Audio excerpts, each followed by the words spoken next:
Praise the Lord Church and our dear CLCC TV viewers. We welcome you all to our Sunday service. உங்கள் யாவரையும் எங்கள் CLCC சபையின் ஞாயிறு ஆராதனைக்கு வரவேற்கிறோம். ஹல்லேலூயா. நாம் யாவரும் எழும்பி நின்று இந்த நாள் பரிசுத்த ஆராதனை தேவன் ஆசீர்வதித்து தரும்படியாக நாம் தேவனை நோக்கி பார்ப்போம். கடந்த ஜனவரி மாதம் முழுவதும் கர்த்தர் நமக்கு போதுமானவராயிருந்தார், நல்லவராயிருந்தார், நன்மை செய்தார். நம்ம ஆயுஷ் நாட்களை உடுநாள் தேவன் கூட்டி தந்தார். இந்த 2வது மாதத்திலே முதல் ஞாயிற்றுக்கிழமையிலே அவரை ஆராதிக்கும்படியாக நாம் தேவனுடைய சமூகத்திலே கூடி வந்திருக்கிறோம். நம்ம ஆவி ஆத்தும சரீரத்தை ஒருமுகப்படுத்தி நாம் ஜெபிப்போமா? மகா பரிசுத்தமுள்ள நல்ல பிதாவே, இந்த அருமையான நல்ல கால வேளைக்காக நன்றி செலுத்துகிறோம். கடந்த ஒரு மாதம் முழுவதும் நீர் எங்களுக்கு போதுமானவராயிருந்தீர். இந்த 2வது மாதம் முதல் ஞாயிற்றுக்கிழமையிலே ஒரு புதிய மாதத்தை காண நீர் எங்களுக்கு கொடுத்த கிருபைக்காக நன்றி செலுத்துகிறோம். எங்கள் ஜீவனை அழிவில் நின்று காத்து, நோய் நொடிகளில் நின்று எங்களை காத்து, எங்களோட தேவைகளை எல்லாம் சந்தித்து இம்மட்டுமாய் நீர் எங்களை பாதுகாத்து வந்த உம்முடைய கிருபைக்காக உமக்கு கொடாகூடி நன்றிகளை நாங்கள் ஏறெடுக்கிறோம் ராஜா. இந்த நாள் ஆராதனை நீர் எங்களுக்கு ஆசீர்வதித்து தாங்க, சங்கீத பகுதியை ஆசீர்வதித்து தாங்க, வர்ஷிப் வேளையை ஆசீர்வதித்து தாங்க. உண்மை ஆராதிக்கிற நேரத்தில் ஆண்டவரே அப்பா, ஆவியோடும் உண்மையோடும் பரிசுத்த அலங்காரத்தோடும் உண்மை தொழுது கொள்ளத்தக்கதாக நீர் உதவி செய்யும்படியாக ஜெபிக்கிறேன். மியூசிக் வாசிக்கிற பிள்ளைகள், பாடுகிற பிள்ளைகள், ஆண்டவரே வர்ஷிப் லீடர் யாவரையும் உம்முடைய கரங்களில் கொடுக்குறோம். மிக பயபக்தியோடு ஆண்டவரே ஆராதனை செய்ய நீர் அனுகிரகம் செய்யும்படியாக நாங்கள் ஜெபிக்கிறோம். ஆண்டவரே இந்த நாளில் உம்முடைய பிரசன்னத்தை முழுவதுமாக உணரத்தக்கதாக, பரிசுத்தாவின் வல்லமை உணரத்தக்கதாக, ஆவியோடு உண்மையோடும் பரிசுத்த அலங்காரத்தோடு உண்மை தொழுது கொள்ளத்தக்கதாக ஆண்டவரே ஆராதனை வேலை நீ அவ்விதமாக ஆசீர்வதித்து தரும்படியாக ஜெபிக்கிறேன். அறிவிப்பு வேலையை ஆசீர்வதித்து தாங்க ஆண்டவரே. உமக்கு கொடுத்து நாங்கள் ஆசீர்வாதம் பெற நீர் எங்களுக்கு உதவி செய்யும்படியாக நாங்கள் ஜெபிக்கிறோம். செய்தி வேலையை நீர் எங்களுக்கு ஆசீர்வதித்து தாங்க ஆண்டவரே. உங்களுடைய செய்தி மூலமாக நீர் எங்களோடு பேசும்படியாக ஜெபிக்கிறோம். பரத்தன் நின்று மன்னாவை நீர் எங்களுக்கு ஊற்றும்படியாக ஜெபிக்கிறேன். ஆண்டவரே தேவனே, கர்த்தரோட பந்தியை நீர் எங்களுக்கு ஆசீர்வதித்து தாங்க. நாங்கள் ஒருவர் கூட அபாத்திரவான்களாக உங்களோட பந்தியில் கை வைக்காமல் ஆண்டவரே நாங்களே நிதானித்து அறிந்து உங்களோட பந்தியிலே நாங்கள் கை வைக்க நீர் எங்களுக்கு இரக்கம் பாராட்டும்படியாக ஜெபிக்கிறேன். இந்த நாளில் யூத் மீட்டிங்கை ஆசீர்வதியுங்க, சண்டே ஸ்கூல் ஊழியங்களை ஆசீர்வதியுங்க, மாலை ஆராதனை ஆசீர்வதியுங்க. இந்த நாளிலே நாங்கள் புதிய ஆத்மாக்களோடு ஆராதிக்கத்தக்கதாக நீர் எங்களுக்கு அனுகிரகம் செய்யும்படியாக நாங்கள் ஜெபிக்கிறோம். இந்த நாள் முழுவதும் உங்களுடைய பிரசன்னத்திலே நீர் எங்களை வைத்துக்கொள்ளும், ஆசீர்வதியும். நீர் எங்களோட ஜெபத்தை கேட்டதுக்காக நன்றி. இயேசுவின் நாமத்தில் ஜெபிக்கிறோம் ஜீவனுள்ள நல்ல பிதாவே, ஆமேன், ஆமேன். Price Lord. 34ஆம் சங்கீதம் 34:12 முதல். நன்மையை காணும்படி ஜீவனை விரும்பி நீடித்த நாட்களை அபேட்சிக்கிற மனுஷன் யார்? உன் நாவை பொல்லாப்புக்கும் உன் உதடுகளை கபட்டு வசனிப்புக்கும் விலக்கி காத்துக்கொள். தீமையை விட்டு விலகி நன்மை செய், சமாதானத்தை தேடி அதை தொடர்ந்து கொள். கர்த்தருடைய கண்கள் நீதிமான்கள் மேல் நோக்கமாயிருக்கிறது, அவருடைய செவிகள் அவர்கள் கூப்பிடுதலுக்கு திறந்திருக்கிறது. தீமை செய்கிறவர்களுடைய பேரை பூமியில் இராமல் அற்றுப்போக பண்ண கர்த்தருடைய முகம் அவர்களுக்கு விரோதமாயிருக்கிறது. நீதிமான்கள் கூப்பிடும்போது கர்த்தர் கேட்டு அவர்களை அவர்களுடைய எல்லா உபத்திரவங்களுக்கும் நீங்களாக்கி விடுகிறார். நொறுங்குண்ட இருதயம் உள்ளவர்களுக்கு கர்த்தர் சமீபமாயிருந்து நறுங்குண்ட ஆவியுள்ளவர்களை இரட்சிக்கிறார். நீதிமானுக்கு வரும் துன்பங்கள் அநேகமாயிருக்கும், கர்த்தர் அவைகள் எல்லாவற்றிலும் நின்று அவனை விடுவிப்பார். அவனுடைய எலும்புகளை எல்லாம் காப்பாற்றுகிறார், அவைகளில் ஒன்றும் முறிக்கப்படுவதில்லை. தீமை துன்மார்க்கனை கொல்லும், நீதிமானை பகைக்கிறவர்கள் குற்றவாளிகள் ஆவார்கள். அனைவரும் சேர்ந்து வாசிப்போம்.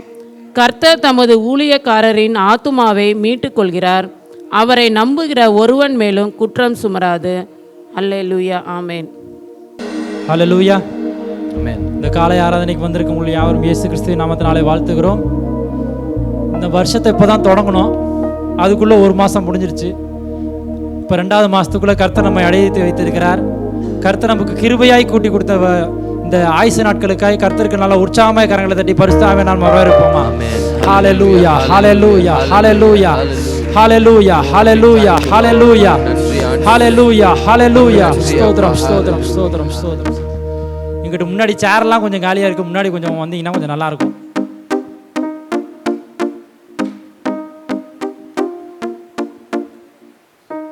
ரைட் சைடில் கொஞ்சம் ஃபில் பண்ணிங்கன்னா நல்லாயிருக்கும்.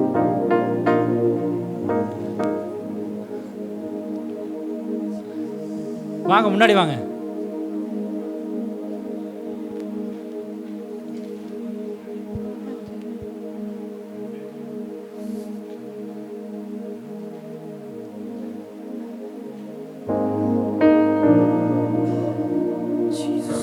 தேங்க்யூ.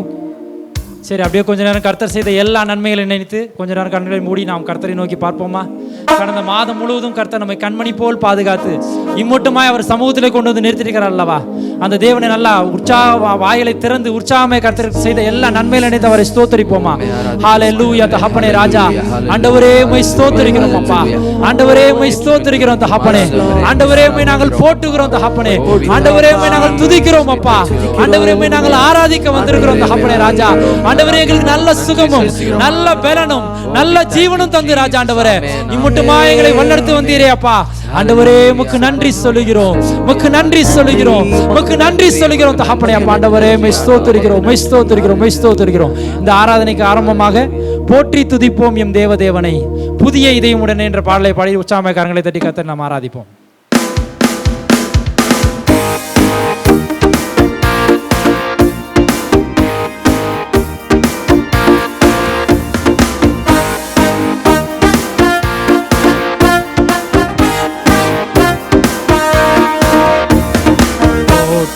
துதிப்போம் எம் தேவதேவனை புதிய இதயமுடனே.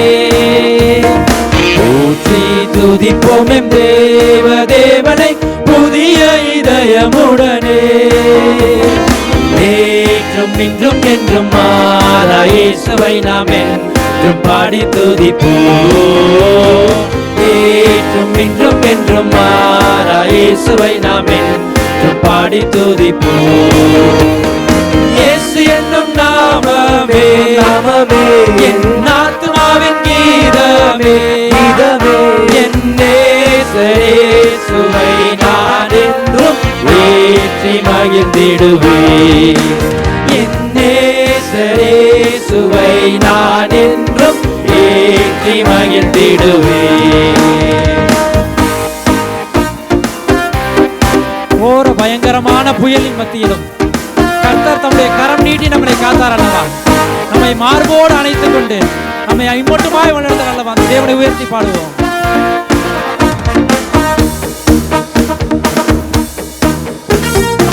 ஓர பயங்கரமான புயலின் கொடிய அலையின் மத்தியில், கோர பயங்கரமான புயலின் கொடிய அலையின் மத்தியில் காக்கும் கரம் கொண்டு மார்பில் சேர்த்தனைத்த அன்பை என்றும் பாடுவேன். காக்கும் கரம் கொண்டு மார்பில் சேர்த்தனைத்த அன்பை என்றும் பாடுவேன். இயேசு என்னும் நாமமே நாமமே என் ஆத்துமாவின் கீதமே கீதமே. என் இயேசுவை நான் என்றும் ஏற்றி மகிழ்ந்திடுவேன். என் இயேசுவை நான் என்றும் ஏற்றி மகிழ்ந்திடுவேன். நம்முடைய வாழ்க்கையை யோர்தான் நதி போன்ற சோதனை மத்தியிலும் நம்மை அமிழாமல் காத்த தேவன் நமக்கு ஜெயதுனியாய் ஆர்ப்பரிப்பின் சத்தத்தோடு நம்மை உயர வைத்திருக்கிறார். அந்த தேவனை உயர்த்தி பாடுவோமா?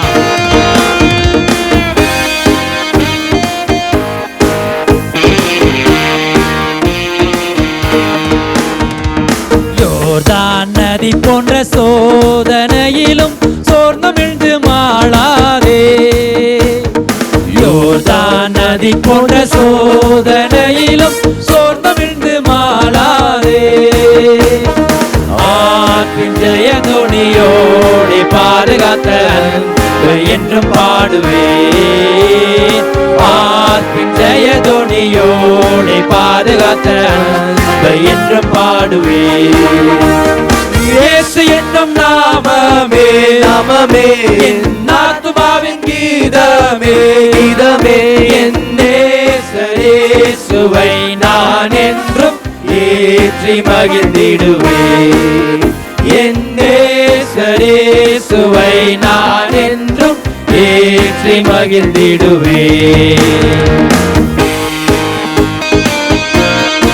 தாய் தன் பாலகனையே மறந்தாலும் நான் உங்களை மறவேன் என்று சொன்ன தேவன் நம்மை அவர் சமூகத்திலே தாழ்த்தி உடைய கரத்தில் நம்ம ஒப்படைக்கும் போது உடைய ஜீவ பாதையை நம்மை நடத்துகிற தேவனா இருக்கிறார். அந்த தேவனை உயர்த்தி பாடுவோமா?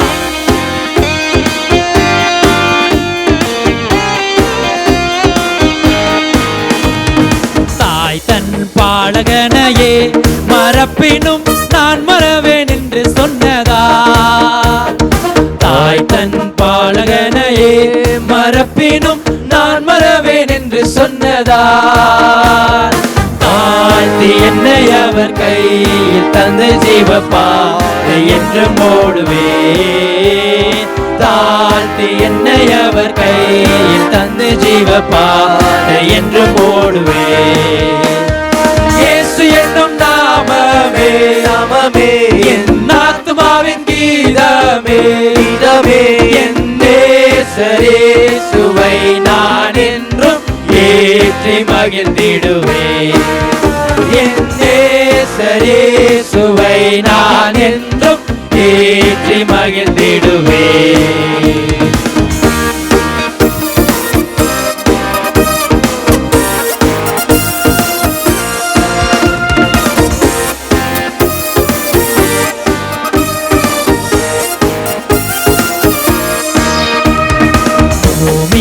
அகிலமும் சாட்சியாகவே போங்கள் என்ற கட்டளையதா? பூமி அகிலமும் சாட்சியாகவே போங்கள் என்ற கட்டளையதா?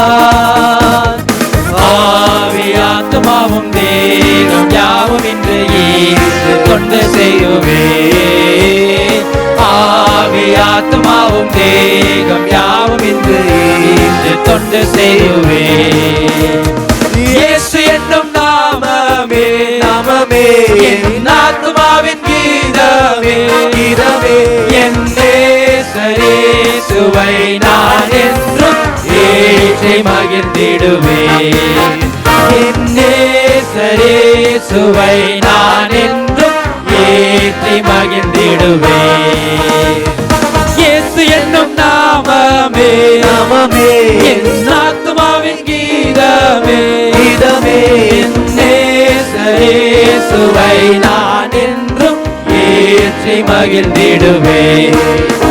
என் நேசரேசுவை நான் என்றும் ஏற்றி மகிழ்ந்திடுவே.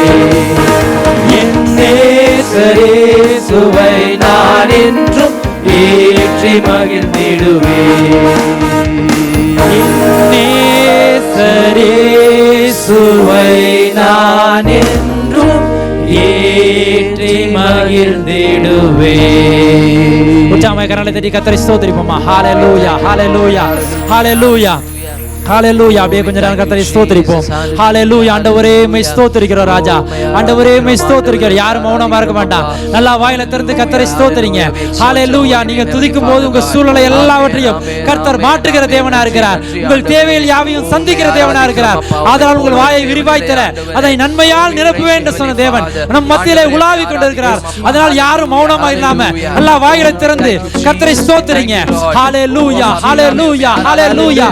நம்முடைய துதிகளிலே பிரியப்படுகிற தேவன், நம் துதிகள் மத்தியில் வாசம் செய்கிற தேவன். அந்த தேவனை நல்லா வாயில திறந்து நாம் ஸ்தோத்திரிப்போம். ஹalleluya. தகப்பனே ஆண்டவரே உம்மை துதிக்கிறோம் அப்பா. ஆண்டவரே உம்மை ஸ்தோத்திரிக்கிறோம். ஹalleluya. நம்முடைய நாட்கள் முடியும் வரை நம் ஜீவிய காலம் முழுவதும் கர்த்தருக்காய் நாம் சேவை செய்ய, கர்த்தருக்காய் நாம் ஓட, கர்த்தர் நமக்கு பலனை தர நல்லா வாயில திறந்து கர்த்தரை நாம் ஸ்தோத்திரிப்போம். ஹalleluya. தகப்பனே ராஜா ஆண்டவரே உம்மை ஸ்தோத்திரிக்கிறோம் அப்பா. ஆண்டவரே உம்மை ஸ்தோத்திரிக்கிறோம் தகப்பனே. ஹalleluya. தகப்பனே ராஜா ஆண்டவரே உம்மை ஸ்தோத்திரிக்கிறோம், உம்மை ஸ்தோத்திரிக்கிறோம், உம்மை ஸ்தோத்திரிக்கிறோம் அப்பா. ஆண்டவரே ஆண்டவரே உமக்கு நன்றி சொல்லுகிறோம், நன்றி சொல்லுகிறோம் அப்பா. ஹalleluya. அடுத்தபடியாக உம்மை ஆராதிப்பேன், உம்மை ஆராதிப்பேன் என் நாட்கள் முடியும் வரை, என் ஜீவன் பிரியும் வரை, என் சுவாசம் ஒழியும் வரை உம்மை மாத்திரம் நான் ஆராதிப்பேன் என்று சொல்லி உள்ளத்தின் ஆழத்திலிருந்த வனதைகளை உணர்ந்தவளா நான் பாடுவோமா?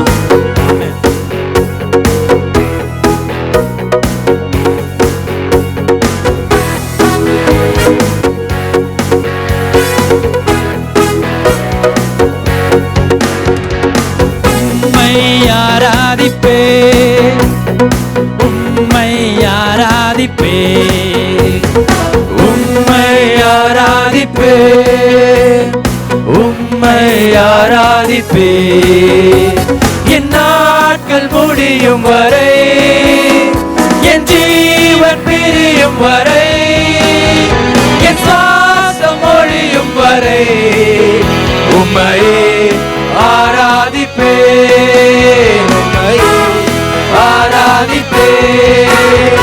என் நாட்கள் முடியும் வரை, என் ஜீவன் பிரியும் வரை, என் சுவாசம் ஒழியும் வரை உம்மையே ஆராதிப்பே, உம்மையே ஆராதிப்பே.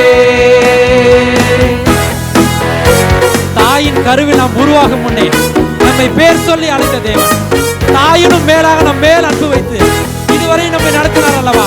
நாம் அவருக்காக என்ன செய்ய போகிறோம்? நான் உற்சாகம் இந்த வரிகளை உள்ளத்தின் ஆழத்திலிருந்து பாடுவோமா?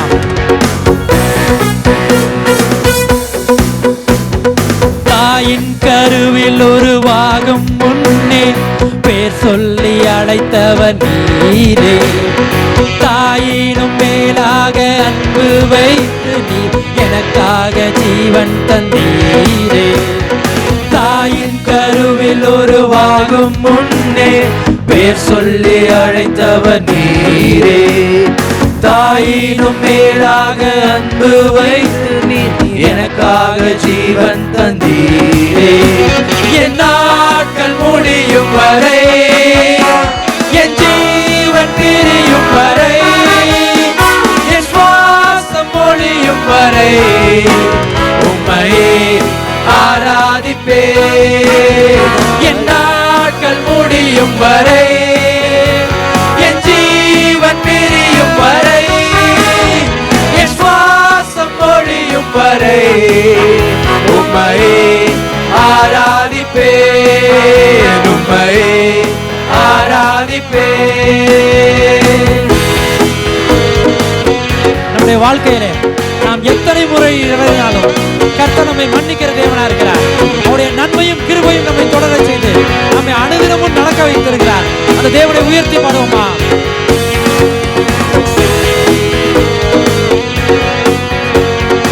எத்தனை முறை இடறினாலும் அத்தனையும் மன்னித்தீரே, நன்மையும் கிருபையும் தொடர செய்து என்னை மீண்டும் நடக்க வைத்தீரே.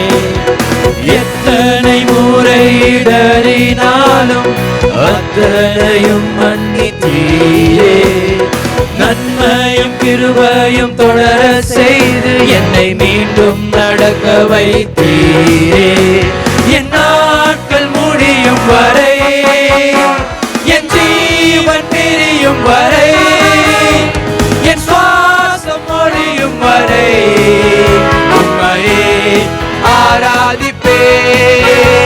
என் நாட்கள் முடியும் வரை, என் ஜீவன் பிரியும் வரை, என் சுவாசம் ஒழியும் வரை உம்மையே ஆராதிப்பே, உம்மையே ஆராதிப்பே.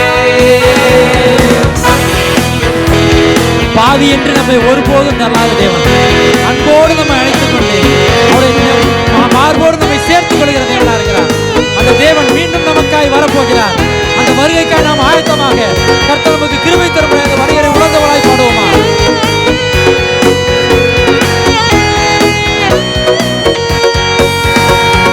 பாவி என்றே என்னை தள்ளிடாமல் அன்போடு அணைத்துக் கொண்டீரே, என்னையும் உம்முடன் சேர்த்து கொள்ள நீ எனக்காய் மீண்டும் வருவீரே. பாவி என்றே என்னை தள்ளிடாமல் அன்போடு அணைத்துக் கொண்டீரே, என்னையும் உம்முடன் சேர்த்து கொள்ள நீர் எனக்காக மீண்டும் வருவீரே. என் நாட்கள் முடியும் வரை, என் ஜீவன் பிரியும் வரை, என் சுவாசம் ஒழியும் வரை உம்மையே ஆராதிப்பே. என் வரை, என் ஜீவன் பிரியும் வரை, என் சுவாசம் ஒழியும் வரை உம்மையே ஆராதிப்பேன், உம்மையே ஆராதிப்பேன், உம்மையே ஆராதிப்பேன், உம்மையே ஆராதிப்பேன், உம்மை ஆராதிப்பேன், உம்மை ஆராதிப்பேன், உம்மை ஆராதிப்பேன், உம்மை ஆராதிப்பேன். என் நாட்கள் முடியும் வரை, என் ஜீவன் பிரியும் வரை, என் சுவாசம் ஒழியும் வரை உம்மையே ஆராதிப்பேன், ஆராதிப்பேன், உம்மையே ஆராதிப்பேன், உம்மையே ஆராதிப்பேன். என் நாட்கள் முடியும் வரை, என் ஜீவன் பிரியும் வரை, என் சுவாசம் ஒழியும் வரை உம்மையே ஆராதிப்பேன். என் நாட்கள் முடியும் வரை, என் ஜீவன் பிரியும் வரை, என் சுவாசம் ஒழியும் வரை உம்மையே ஆராதிப்பேன், உம்மையே ஆராதிப்பேன், உம்மையே ஆராதிப்பேன். உற்சாகமாய் கரங்களை தட்டி கர்த்தரை ஸ்தோத்திரிப்போம். மரிபா ராமா ராமா ராமா ரீஷா பாபா ராமா ராமா ராமா. ஹalleluya ஹalleluya ஹalleluya. அப்படியே நாம் கொஞ்ச நேரம் கர்த்தரை அந்நிய பாஷை அடையாளத்துடன் நல்லா வாயில திறந்து ஸ்தோத்திரிப்போமா. ஹalleluya. உங்க சத்தத்தை உயர்த்தி நல்லா வாயில திறந்து அந்நிய பாஷை அடையாளத்துடன் கர்த்தரை நாம் ஆராதிப்போமா. நம்முடைய நாட்கள் முடியும் வரை, நம் ஜீவன் பிரியும் வரை, நமக்குள்ள சுவாசம் இருக்க வரைக்கும் தான் நம்ம கர்த்தரை துதிக்க முடியும். அதனால நல்லா வாயில திறந்து உற்சாக மனதோடு உங்கள் சூழ்நிலை எல்லாவற்றையும் மறந்து, உங்கள் கவலைகள் கஷ்டங்கள் எல்லாவற்றையும் அவர் பாதத்தில் இறக்கி வைத்து அவரை துதிக்க ஆரம்பிங்க, துதிக்க ஆரம்பிங்க. உங்கள் சூழ்நிலையை கர்த்தர் மாற்ற வல்லவராக இருக்கிறார். உங்கள் தேவைகளை சந்திக்க வல்லவராக இருக்கிறார். நல்லா வாயில திறந்து ஸ்தோத்திரிப்போமா. ரீ பா பா பா ராமனா ஷபரா கனரபா ரீ கனரபலா கத்திரனரபலரோ ரீ ஷாகாரி நரபலரபரபா ரீங்க மாமா ரீ கனரபலோ கொத்தரனரபோ ரீ பா பா பா ராபலா ஷாகரனரபலரபா. ஹalleluya ஹalleluya ஹalleluya. உங்களுக்கு எதிராக இருக்கிற சத்துருவை நீங்க ஜெயிக்கணும்னா உங்க வாயில துதி சத்தம் உண்டாகணும். உங்க சத்துருவை நீங்க மேற்கொள்ளணும்னா, உங்க சூழ்நிலை நீங்க மேற்கொள்ளணும்னா உங்க வாயில துதி சத்தம் உண்டாகணும். நல்லா வாயில திறந்து கர்த்தரை ஸ்தோத்திரிங்க, கர்த்தரை ஸ்தோத்திரிங்க, கர்த்தரை ஸ்தோத்திரிங்க. யாரும் மௌனமா இருக்க வேண்டாம், யாரும் மௌனமா இருக்க வேண்டாம். ஹalleluya ஹalleluya. ரீ பாரான ரமனாரா கத்திரன ரபா. ஆண்டவரே உம்மை ஸ்தோத்திரிக்கிறோம் அப்பா, ஆண்டவரே உம்மை ஸ்தோத்திரிக்கிறோம் தகப்பனே. எங்களுக்காய் நீர் அடிக்கப்பட்டீர் ராஜா. ஆண்டவரே எங்களுடைய ஆண்டவரே தாயின் கருவிலே உருவாகும் முன்னே தகப்பனே ராஜா. ஆண்டவரே எங்களை பேர் சொல்லி அழைத்த தேவன் ஆண்டவரே, இம்மட்டுமா எங்களுக்கு ஆண்டவரே சுகமும் பலனும் ஜீவனும் தந்த ராஜா. ஆண்டவரே உம்முடைய சமூகத்தில் எங்களை கொண்டு வந்து நிறுத்திருக்கிறீர் தகப்பனே அப்பா. ஆண்டவரே என்னுடைய ஜனங்கள் இவருடைய துதியை சொல்லி வருவார்கள் என்று தகப்பனே ராஜா. ஆண்டவரே நம்பி ஆண்டவருடைய சமூகத்தில் எங்களை கொண்டு வந்து நிறுத்திருக்கிறீர் தகப்பனே ராஜா. ஆண்டவரே நாங்கள் உம்மை துதிக்கணும் ராஜா. ஆண்டவரே உம்மை ஆராதிக்கணும் தகப்பனே. ஆண்டவரே உம்மை நாங்கள் போற்றணும் அப்பா. ஆண்டவரே ஆண்டவரே எங்களை துதிக்க வைங்க ராஜா. ஆண்டவரே ஆவியோ உற்சாகம் உள்ளது, மாம்சமோ பலவீனம் உள்ளது நாங்கள் பார்க்கிறோம் அப்பா.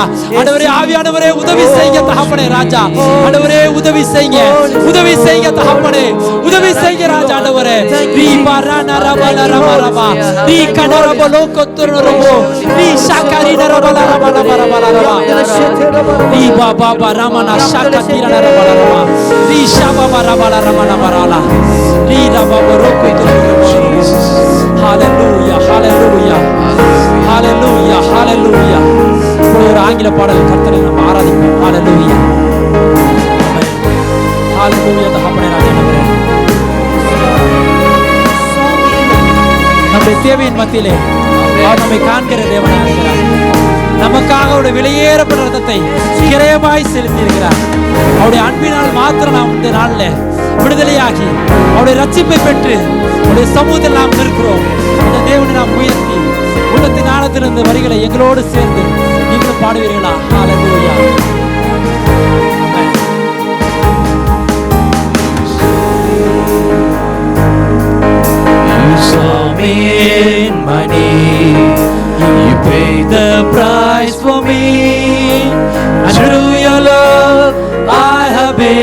set free. No, I am not the same. You took my sin and shame. Forever I will bless your holy name. You saw me in my need. You paid the price for me. Through your love I have been set free. No, I am not the same. You took my sin and shame. Forever I will bless your holy name. I adore you. I adore you. Lamb of God, my Savior, Prince of Peace.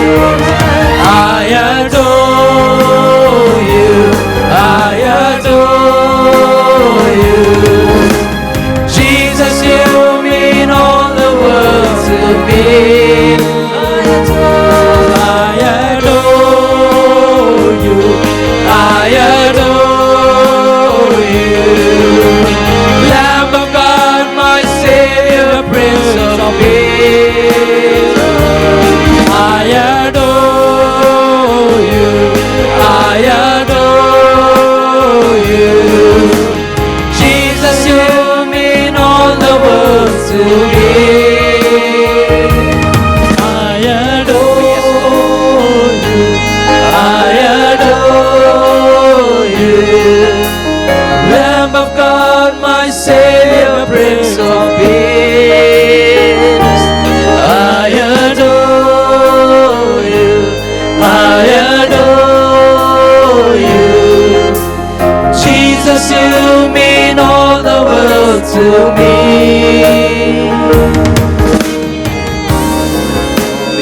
ஆமென் ராஜா ஆண்டவரே. ஆமென் தகப்பனே அப்பா. ஆண்டவரே எங்கள் தேவையின் மத்தியிலே ராஜா. ஆண்டவரே உம்முடைய சமூகத்தில் நாங்கள் வந்து நிற்கிறோம் ராஜா ஆண்டவரே. ஆண்டவரே அநேக தேவைகளோடு ஆண்டவரே அநேக பலவீனங்களோடு உம்முடைய சமூகத்தில் வந்து நிற்கிறோம் அப்பா. ஆண்டவரே எங்களை காண்கிற தேவனே அப்பா. ஆண்டவரே இந்த வேளையிலே தகப்பனே அசைவாடுகிற தேவனே இங்கே கூடியிருக்கிற ஒவ்வொருத்தரையும் தகப்பனே இந்த வேளையிலே தொடுங்கப்பா. ஆண்டவரே இந்த வரிகளை பாடும்போது தகப்பனே அப்பா ஆண்டவரே உம்முடைய சுகமாக்குற வல்லமை அப்பா ஆண்டவரே. ஆண்டவரே எங்கள் மத்தியிலே கடந்து வரட்டும் அப்பா. ஆண்டவரே கடந்து வரட்டும் தகப்பனே. ஆமென். நன்றி ராஜா. You saw me in my need. You paid the price for me. Through your love I have been set free. Oh, I am not the same. You took my sin and shame. Forever I will bless your holy name. I adore you. I adore you. Lamb of God, my Savior, Prince of Peace. I adore you. I adore you. Jesus, you mean all the world to me. I adore you. I adore you. Lamb of God, my Savior, Prince of Peace.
the words to me. Words to me, Lord. Thank you, Jesus. Risha Baba Rana Katira Narabolo Borobo. Risha Baba Barina Karana Rabala Katira Narabala. Riba Ramana Shakatira Narabolo Kotoro Bolo Shukuru Buru Burida. Riba Baba Ramana Shakarina Rabala Katira Narabolo. Ringa Mama Riba Rabala Rabba Shabara Rabba. யாரும் மௌனமா இருக்க வேண்டாம். அப்படியே கொஞ்ச நேரம் ஸ்தோத்திரிப்போம். ஹalleluya. மெல்லிய பிரசன்னத்தின் ஆவியானவர் நம்ம மத்தியில அசைவாடி கொண்டிருக்கிறார் அல்லவா?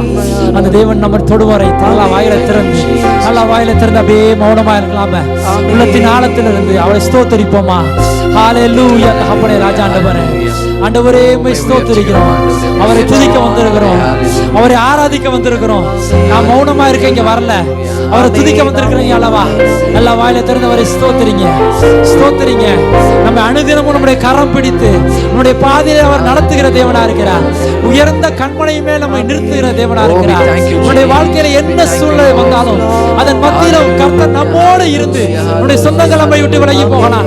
நம்முடைய நண்பர்கள் நம்மை விட்டு விலகி போகலாம். நம்முடைய தாயோ தகப்பனோ நம்மை மறந்து போகலாம். ஆனாலும் கர்த்தர் நம்மை ஒரு நாளும் மறவாமல் நம்மை இம்மட்டுமாய் வளர்த்து வந்தார் அல்லவா? நமக்கு உதவி செய்தார் அல்லவா? அவருக்கு நாம் எண்ணத்தை செலுத்துவோம். அல்ல உள்ளத்தின் ஆழத்திலிருந்து உங்கள் வாயிலை திறந்து அவருடைய நாமத்தை நாம் உயர்த்துவோமா? அவருடைய நாமத்தை சொல்லி நல்லவரே வல்லவரே கிருபையுள்ளவரே என்று சொல்லி அவர் நாமத்தை நாம் உயர்த்துவோமா? நல்ல வாயிலை திறந்து உயர்த்துங்க. ஹalleluya. தகப்பனே ராஜாண்டவரே ஸ்தோத்திரிக்கிறோம் அப்பா. ஆண்டவரே மை ஸ்தோத்திரிக்கிறோம் ராஜாண்டவரே. ஹalleluya ஹalleluya ஹalleluya. தகப்பனே அப்பா ஆண்டவரே ஆண்டவரே மை ஸ்தோத்திரிக்கிறோம் ராஜா. ஆண்டவரே மை ஸ்தோத்திரிக்கிறோம் அப்பா ஆண்டவரே. ஆமென் ராஜாண்டவரே. ஆமென்.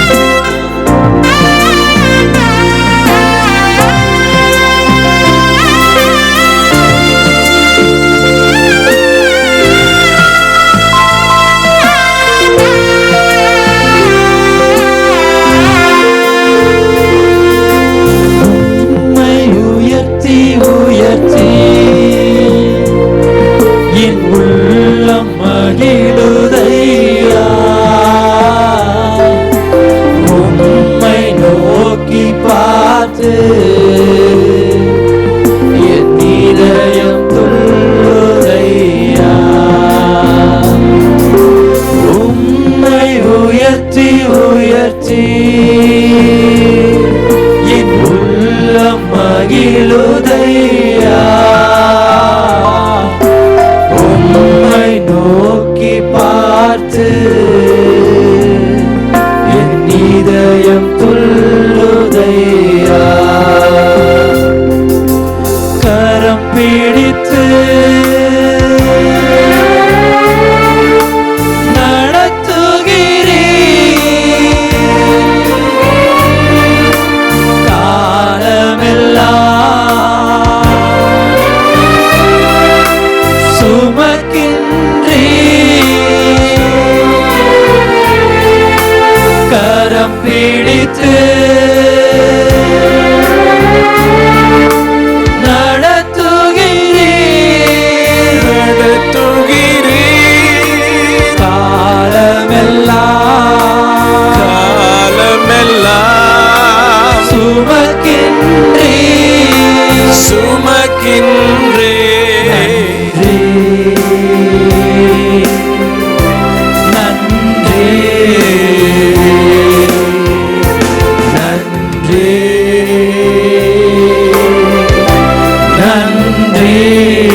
உயர்த்தி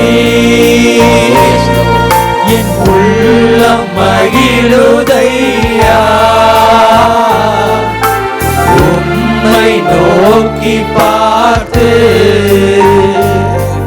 என் இதயம் துள்ளுதையா. கண்ணீரெல்லாம் துடைக்கின்றீர்.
மகிழுதையா, உம்மை நோக்கி பார்த்து என் இதயம் துள்ளுதையா.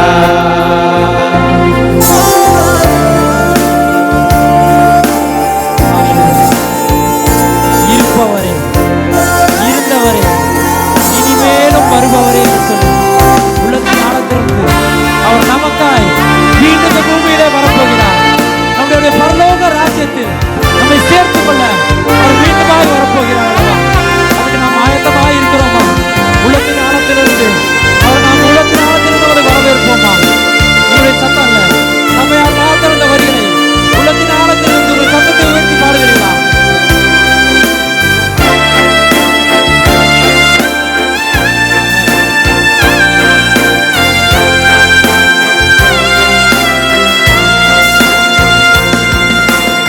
இருப்பவரே, இருப்பவரே, இருந்தவரே, இருந்தவரே, இனிமேலும், இனிமேலும் வருபவரே, வருபவரே, இருப்பவரே, இருப்பவரே,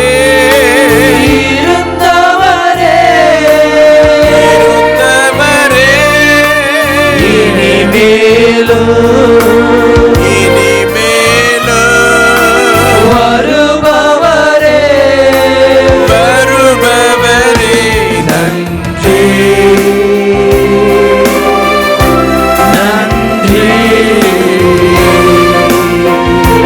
நன்றி, நன்றி. உம்மை உயர்த்தி உயர்த்தி என் உள்ளம் மகிழுதையா, உம்மை நோக்கி பார்த்து என் இதயம் துள்ளுதையா. உம்மை உயர்த்தி உயர்த்தி என் உள்ளம் மகிழுதையா, உம்மை நோக்கி பார்த்து என் இதயம் துள்ளுதையா, உம்மை நோக்கி பார்த்து என் இதயம் துள்ளுதையா, உம்மை நோக்கி பார்த்து என் இதயம் துள்ளுதையா.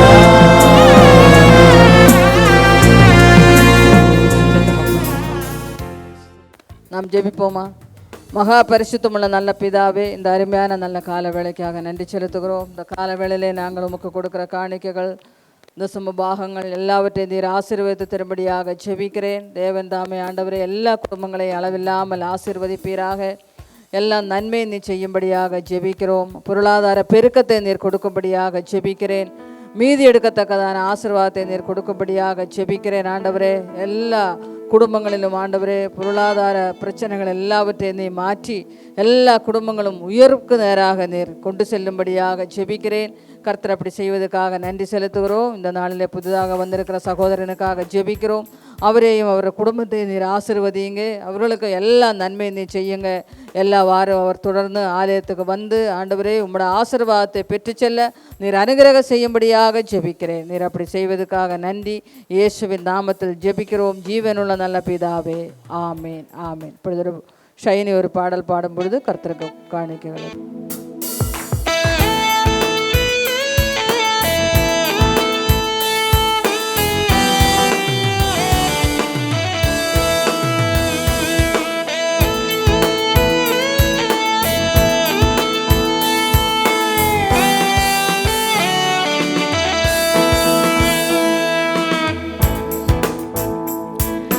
Blessing and honor, glory and power be unto the Ancient of Days.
of days.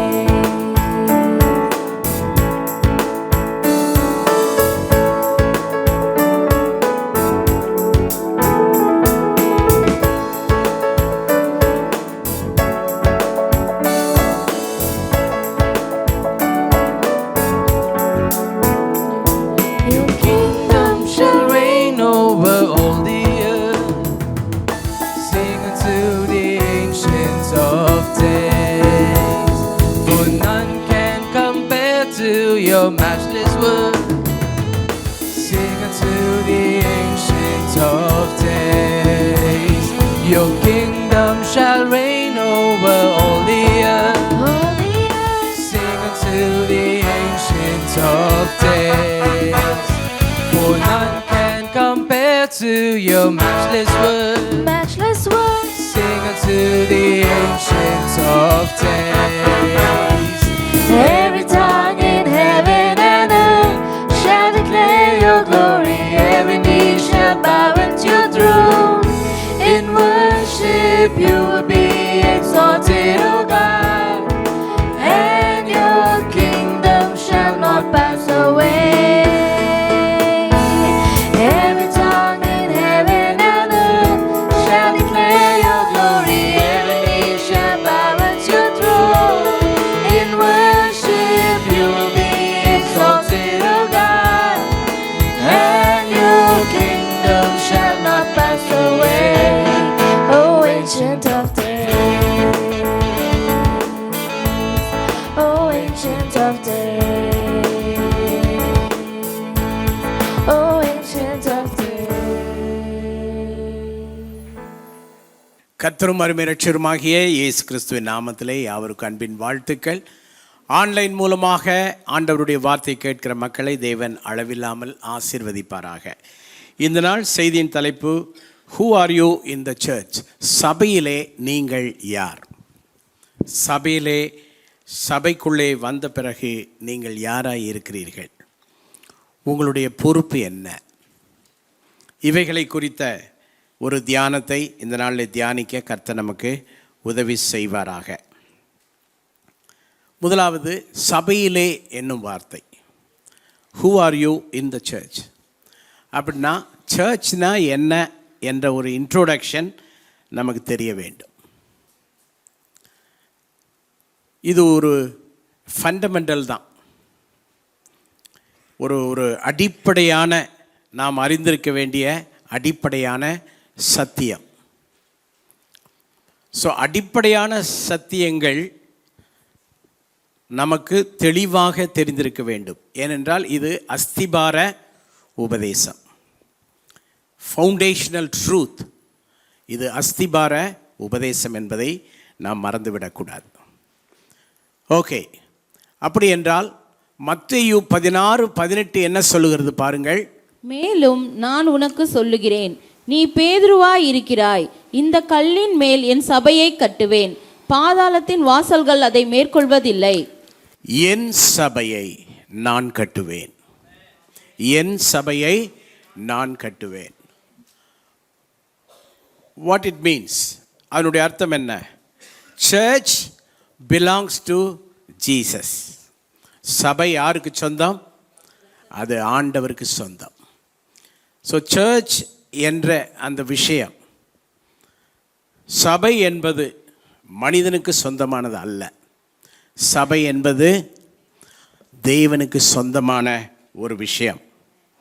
So என் சபையை நான் கட்டுவேன், பாதாளத்தின் வாசல்கள் அதை என்ன செய்யாது? மேற்கொள்ளாது. எதுவுமே என்ன செய்யாது? மேற்கொள்ளாது. அப்படி என்றால் எவ்வளவு ஒரு வல்லமையான ஒரு விஷயம். ஆண்டவரே சபை கட்டுகிறார். அவரால் கட்டப்பட்டு வருகிற சபையில் நாம் அங்கங்களாக இருப்பது எவ்வளோ பெரிய சந்தோஷம். நமக்கு இருக்க வேண்டிய மகிழ்ச்சி அதுதான். கர்த்தர் கட்டுகிற சபையிலே நான் இருக்கிறேன், கர்த்தர் கிரியை செய்கிற இடத்திலே நான் இருக்கிறேன் என்பதுதான் நமக்கு சந்தோஷமான விஷயம். சங்கீதம் 127:1 சொல்லுகிறது, கர்த்தர் வீட்டை கட்டாராகில் அதை கட்டுகிறவர்களின் பிரயாசம் விருதா. கட்டுற வேலை அப்படின்னாலே அது கர்த்தர் தான். அது சபை கட்டுறதா இருந்தாலும் சரி, வீடு கட்டுறதா இருந்தாலும் சரி, குடும்பங்களை கட்டுறதா இருந்தாலும் சரி, தேசத்தை கட்டுவதாக இருந்தாலும் சரி, கட்டும் காரியம் தேவனால் மட்டுமே முடியும். கர்த்தர் தான் சபையை என்ன செய்கிறார்? கட்டுகிறார். ஸோ கர்த்தர் சபையை கட்டவில்லை என்றால் அதை கட்டுவளுடைய பாடு விருதா என்று நான் உங்களுக்கு சொல்ல விரும்புகிறேன். நாம என்ன செய்ய முடியாது? அதை செய்ய முடியாது. ஸோ கர்த்தர் செயல் இருக்கிறது. சபை என்று சொல்லும்போது அதில் யாருடைய செயல் இருக்கிறது? கர்த்தருடைய செயல் அளவில்லாமல் இருக்கிறது. மத்தேயு 15:13. அவர் பிரதியுத்தரமாக, என் பரமபிதா நடாத நாற்றெல்லாம் வேரோடே பிடுங்கப்படும். பரமபிதா நடாத நாற்று. அப்போ சபையிலே உள்ள விசுவாசிகள் உள்ளே கொண்டு வருவதும் அவர்களை நிலைநாட்டுவதும் யாருடைய வேலை? கர்த்தருடைய வேலை. அது பரமபிதாவுடைய வேலை. ஸோ பரமபிதா நடாத நாற்றெல்லாம் என்றால் என்ன பொருள்? தானாய் வந்து சேர்ந்தேன் என்று சொல்லுபவர்கள் சபையில் என்ன செய்ய முடியாது? நிலைத்திருக்கவே முடியாது. ஹல்லேலூயா. நல்லா கவனிங்க. சபையிலே நீங்கள் நிலைத்து நிற்க வேண்டும் என்றால் நீங்கள் பிதாவினால் நாட்டப்பட்டவர்களாக இருக்க வேண்டும், பிதாவினால் கட்டப்பட்டவர்களாக இருக்க வேண்டும். சபையிலே வருவதும் நிலைத்திருக்காமல் சபை விட்டு ஓடி போவதும் என்று சொல்லுவது பிதாவின் செயலா, கிறிஸ்துவின் செயலா? ஸோ பரமபிதா நடாத நாற்றெல்லாம் வேரோடு. நமக்கு ஒரு தெளிவு இருக்க வேண்டும். நம்மை சபையிலே கொண்டு வந்து நாட்டினது யார்? சபையிலே நம்மை கொண்டு வந்து நிலைநிறுத்தி இருப்பது யார்? அதற்கு ஏற்ற ரெஸ்பான்ஸ் நம்மகிட்ட இருக்கணும். கர்த்தர் ஒன்றை எனக்கு செய்தால், கர்த்தர் ஒன்றை என்னுடைய வாழ்விலே செய்தால் அது சிறந்ததாக இருக்கும். அதற்கு மாறாக என்னுடைய செயல்பாடுகள் ஒரு நாள் என்ன செய்யக்கூடாது? இருக்கவே கூடாது என்பதிலே நாம் ஒரு தெளிவான ஒரு வாழ்க்கை நமக்கு தேவை. 1 தீமோத்தேயு 3:15 என்ன சொல்லுகிறது பாருங்கள். தாமதிப்பேனாகில் தேவனுடைய வீட்டிலே நடக்க வேண்டிய வகையை நீ அறியும்படி. தாமதிப்பேனாகில் தேவனுடைய வீட்டிலே நடக்க வேண்டிய வகை என்று உண்டு. ஸோ சர்ச் என்பது தேவனுடைய வீடு, தேவனுடைய குடும்பம், தேவனுடைய குடும்பம். உங்களுக்கு தெரியும் குடும்பம் என்றால் என்ன என்று உங்களுக்கு தெரியும். குடும்பத்தின் உறவு உங்களுக்கு தெரியும், குடும்பத்தின் பற்று உங்களுக்கு தெரியும், குடும்பத்தின் பாசம் உங்களுக்கு தெரியும், குடும்பத்தின் நேசம் உங்களுக்கு தெரியும், குடும்பத்தினுடைய விதிமுறைகள் உங்களுக்கு தெரியும், குடும்பத்தினுடைய ஒழுக்கம் உங்களுக்கு தெரியும், குடும்பத்தினுடைய சட்டதிட்டங்கள் உங்களுக்கு தெரியும். எந்த மகனாகிலும் கல்லூரிக்கு போகிறேன் என்று சொல்லிவிட்டு இரவு 12 மணி 1 மணி 2 மணிக்கு வீட்டிற்கு வந்தால் எந்த தாய் தகப்பனாவது ஒன்றும் கேட்காமல் இருப்பார்களா? சொல்லுங்க. குடும்பத்திலே நீங்கள் பிள்ளையானால் கல்லூரிக்கு காலையிலே 9 மணிக்கு செல்லுகிறீர்கள்.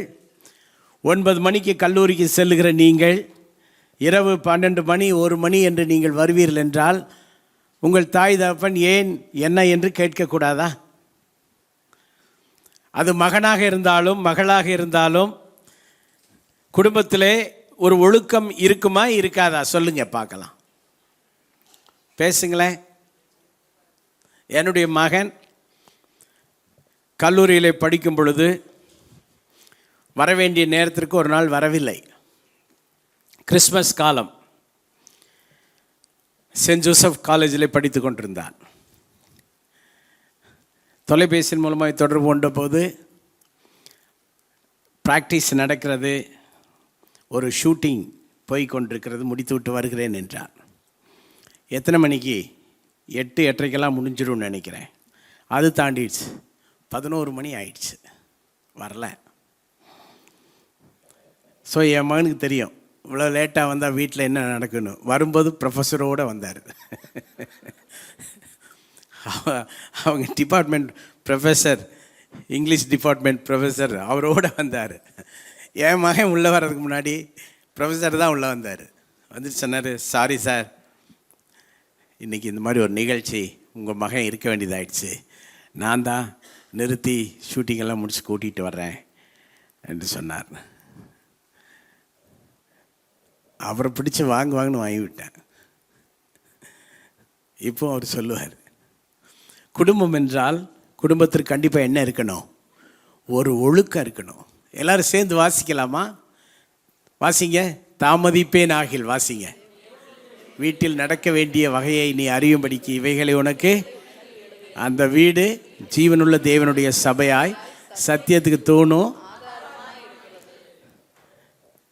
சர்ச் எப்படி இருக்கணும்? It is a house of God. தேவனுடைய வீடு. இந்த தேவனுடைய வீட்டில் நடக்க வேண்டிய வகை, ஆர்டர் ஆஃப் த ஹவுஸ்.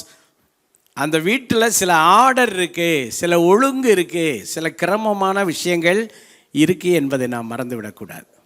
ஒழுங்கும் கிரமம். ஏன் லேட்டாக வரக்கூடாதுன்னு சொல்கிறோம்? Order of the house. ஏன் இடையில பிள்ளைகளெல்லாம் ஆட விடக்கூடாது, உள்ளுக்குள்ளே கவனமாக வச்சுங்கன்னு சொல்கிறோம்? Order of the house. இந்த உலகம் ஒழுக்கத்தை கற்றுக்கொள்கிற இடம் எது? சபை. அப்போ சபையே ஒழுக்கம் இல்லை என்றால், அநேகர் வீட்டிலையும் ஒழுக்கம் இல்லை, பெற்றோர்ட்டையும் ஒழுங்குக்கு கட்டுப்படலை, வீட்லேயும் ஒழுங்காக இருக்கிறது இல்லை, ஸ்கூல்லேயும் ஒழுக்கமாக இருக்கிறது இல்லை, கல்லூரியிலையும் ஒழுக்கமாக இருக்கிறது இல்லை, சர்ச்சிலையும் ஒழுக்கமாக இருக்கிறது இல்லை. அது சரியில்லை. வேதத்தில் சர்ச்சினுடைய அந்த தன்மை மிக அழகாக வர்ணிக்கப்பட்டிருக்கிறதை நாம் அறிகிறோம். ஆகையால் உங்களை குறித்தும் தேவன் தம்முடைய சுய இரத்தத்தினாலே சம்பாதித்து கொண்ட தமது சபையை மேய்ப்பதற்கு பரிசுத்த ஆவி உங்களை கண்காணிகளாக வைத்த மந்தை முழுவதையும் குறித்தும் எச்சரிக்கையாயிருங்கள். ஆமா, பாத்தீங்களா? உங்களை குறித்தும் தேவன் சுய இரத்தத்தினால், இந்த சபை எப்படி ஆண்டவர் சம்பாதித்தார்? இது ஆண்டவர் சொந்தம் என்றோம். இது எப்படி சம்பாதித்தார்? கிரயம் என்ன?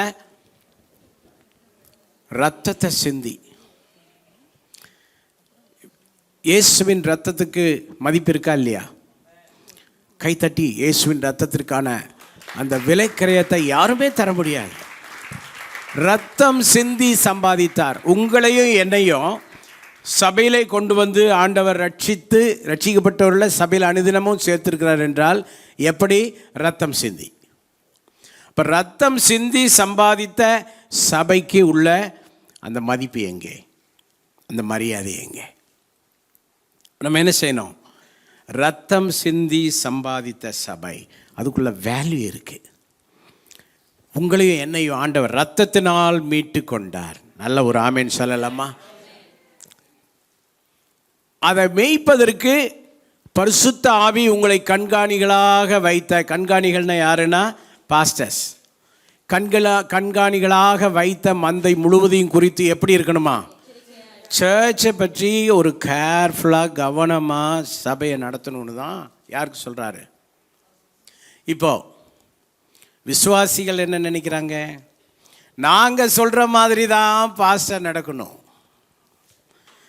ஆனால் வசனம் என்ன சொல்லுது? எச்சரிக்கையாக இருங்க, அவர் சொல்கிற மாதிரி தான் நடத்தணும். ஒவ்வொருத்தருடைய விருப்பத்திற்கு ஏற்ப. நம்ம சொல்கிறத பாஸ்டர் கேட்கவே மாட்டேன்றாரு. கேட்டால் சபை மாதிரி இருக்குமா? எப்படி வேணாலும் இருக்கலான்ற முடிவுக்கு வந்துட மாட்டோமா? அப்போது சபை அவருடைய சொத்து. அவர் ரத்தம் சிந்தி சம்பாதித்த ஒரு விஷயம் என்பதை இங்கே நாம் பார்க்கிறோம். மத்தேயு 18:17 என்ன சொல்கிறது பாருங்க. அவர்களுக்கும் அவன் செவி கொடாமற் போனால் ஆமா, அதை சபைக்கு தெரியப்படுத்து. What is the order of the church? சபை தேவனுடைய வீடு. அந்த வீட்டிலே உள்ள வகை, ஆர்டர் என்ன அப்படின்னா, இந்த 18-17 ஒரு பெரிய தெளிவு இருக்குது. தயவுசெய்து எல்லாரும் வசனத்தை பாருங்கள். இந்த அதிகாலை ஜெபத்தில் நாங்கள் ஒரு விஷயத்துக்காக ஜெபம் பண்ணோம். உங்கள் குடும்பங்களுக்காக ஜெபம் பண்ணோம். எப்படி ஜெபம் பண்ணோம்னா, நீங்கள் சர்ச்சுக்கு இல்லை மெம்பர் ஆனீங்களோ ஆகலையோ எனக்கு தெரியாது. சர்ச்சில் மெம்பர் ஆனவங்க முழு மனதோடு ஆனீங்களோ ஆகலையோ அது எனக்கு தெரியாது. சர்ச்சில் மெம்பர் ஆகாமல் இருக்கிறவங்க நீங்கள் மெம்பர்ஷிப்பினுடைய அடிப்படையான அறிவு உங்களுக்கு இருக்கோ இல்லையோ அது எனக்கு தெரியாது. ஆனால் வசனங்களை பாருங்கள். நாங்கள் எதுக்காக ஜெபம் பண்ணோம்னா, எல்லா யோபின் வீட்டை சுற்றிலுமாக ஆண்டவர் என்ன போட்டிருந்தார்? உங்கள் வீட்டில் சுற்றிலும் ஆண்டவர் வேலி போட்டிருக்காரா? புதிய ஏற்பாட்டு கால விசுவாசிகளுடைய வீட்டிலே வேலி என்பது என்ன? வசனம்தான். வசனமாகிய வேலியை போட்டு பாதுகாக்கணும். அப்போ எங்கள் வேலை என்ன? வசனத்தை உங்களுக்கு புரிய வைப்பது, சொல்லி கொடுப்பது. இப்போ பாருங்க, தாமதிப்பேன் ஆகில் தேவனுடைய வீட்டிலே நடக்கும் வகையை அறிந்து கொள்ளணுன்ற ஒரு வசனம் நம்ம படித்தோம். அதற்கு பிறகு இப்போ 18-17 என்ன வாசிக்கிறோம்? அவர்களுக்கும் அவன் செவி கொடாமற் போனால். அதாவது ஒரு பிரச்சனையானவனுக்கு அறிவுரை சொல்லி யார் சொல்லியும் அவன் கேட்கலன்னா அவனுக்கு கடைசி அவனுக்கு ஒரு கோர்ட் இருக்குது, அதை சபைக்கு தெரியப்படுத்த கடவன். இந்த இடத்துல யாராலும் ஒரு ஆள் நீங்கள் சர்ச்சை அற்பமாக மனசில் நினச்சா உங்கள் மனதில் ஆண்டவர், இந்த கிராமத்து பெற்றோர் என்ன சொல்லுவாங்க தெரியுமா? ஏதாவது நடந்தால் கம்பியை காய்ச்சி என்ன வைப்பாங்க? சூடு போடுவாங்க. அதனால் சர்ச்சை அற்பமாக நினைக்கிறவங்களுக்கு ஆண்டவர் இங்கே ஒரு கம்பியை காய்ச்சி வச்சுருக்காரு. இப்போ உனக்கு என்ன போட போகிறாரு? சூடு போட போகிறாரு. என்ன? சபைக்கு தெரியப்படுத்தவும். சபைக்கும் செவி கொடாதிருப்பானால் அவன் உனக்கு அஞ்ஞானியை போலவும், சபைக்கும் ஒரு ஆள் கட்டுப்படலை அப்படின்னு அவனை என்ன பண்ணு? தண்ணியை தெளித்து விட்டுரு. சபைக்கே ஒரு ஆள் கட்டுப்படலை, சபைக்கே ஒரு ஆள் கீழ்ப்படியலை, சபைக்கே ஒரு ஆள் ஒழுங்காக இல்லைன்னா அது வேஸ்ட்டு. எத்தனை பேருக்கு இது புரியுது? இந்த வசனமாகிய வேலி உனக்கு இருக்கணும். இந்த வசனமாகிய வேலி குடும்பங்களுக்கு இருக்கணும். சபையை அற்பமாகவும், இந்த காலத்தில் விசுவாசிகள் இது இல்லைன்னா அதுடா, அது இல்லைன்னா அதுடா, இந்த சுற்றிக்கிட்டு இருக்கிறதுனால எல்லாம் ஒன்றும் ஆக போகிறது இல்லை. ஒரு இடத்துல ஒழுக்கமாக கரெக்டாக இருக்க பழகணும். வாசம் இல்லை, பரமபிதா நடாத நாற்றெல்லாம் பேசுங்க சத்தமா. ஆமாம், உன்னைய பரமபிதா நட்ட ஆளா நீ இருக்கணும். பரமபிதா கையில் இருந்தால் தானே உன்னை நடுறதுக்கு. பரமபிதா கையில் இல்லை, பிதாவின் கையில் இல்லை, குமாரன் கையில் இல்லை, ஆவியானவர் கையில் இல்லை, ஒருத்தர் கையில் இல்லை. யார் கையில் இல்லைன்னா நீ உன்னுடைய சுயப்போக்கில் வாழ்ந்து என்ன செய்ய போகிறோம்? Meaningless life. அப்படி என்றால் சபை என்ற அந்த வார்த்தை ரத்தம் சிந்தி சம்பாதிக்கிறார். உன்னையும் என்னையும் ரத்தம் சிந்தி மீட்டிருக்கிறார், விலைக்கரையும் கொடுத்திருக்கிறார். அதற்கு முன்பதாக மணிக்கணக்காக கெத்செமனே தோட்டத்தில் உட்கார்ந்து ஜெபம் பண்ணார். ஏன்னா கஷ்டமான வேலை அது. ஆண்டவரே, இந்த பாத்திரம் என்னை விட்டு நீங்க கூடுமானால் நீங்கட்டும், 1000 என் சித்தம் அல்லன்னு அவ்வளவு ஜெபம்லாம் பண்ணி கடைசியாக இந்த கஷ்டமான பாத்திரத்தை ஏற்றுக்கொண்டு இந்த அசைன்மெண்ட்டை நிறைவேற்றி ரத்தம் சிந்தி உங்களை என்னை மீட்டு சபைக்குள்ளே கொண்டு வந்திருக்கார். ஆகவே நீ பாக்கியவான், நீ ஆசீர்வதிக்கப்பட்டவன், ஆசீர்வதிக்கப்பட்டவள். உனக்கு சபையிலே இருக்கிற ஸ்தானம் என்ன? நீ சபைக்குள்ளே யார்? சபைக்குள்ளே உன்னுடைய பொறுப்பு என்ன? எபேசியர் 5:23 சொல்லுகிறது, கிறிஸ்து சபைக்கு தலையாய் இருக்கிறது போல. மட்டும் அல்ல, கிறிஸ்து சபைக்கு தலை என்றால் அவர் தலை, நம்முடைய ஹெட் அவர் தான். So New Testament church believers நாம் வசனத்தால் கட்டப்பட வேண்டும், வார்த்தையால் கட்டப்பட வேண்டும். நம்முடைய லீடர்ஷிப் ரொம்ப நமக்கு முக்கியமானது.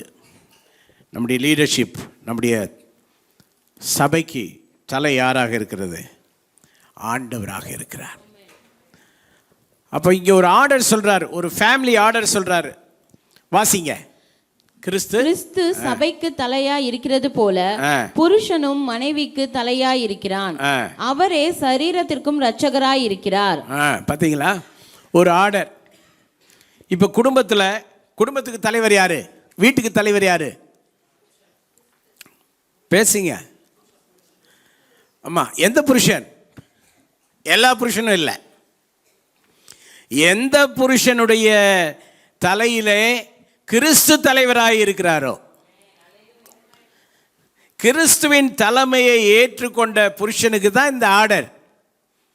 அநேக புருஷர்கள் கிறிஸ்துவின் தலைமையை ஏற்றுக்கொள்ளாமல் தங்கள் தலைமையிலே எல்லாம் நடக்க விரும்புகிறதுனால், உங்களுக்கு சத்தியம் வழங்கணும், பரலோகத்திலே உம்முடைய சித்தம் செய்யப்படுகிறது போல பூமியிலே எங்கள் வீட்டிலேயும்.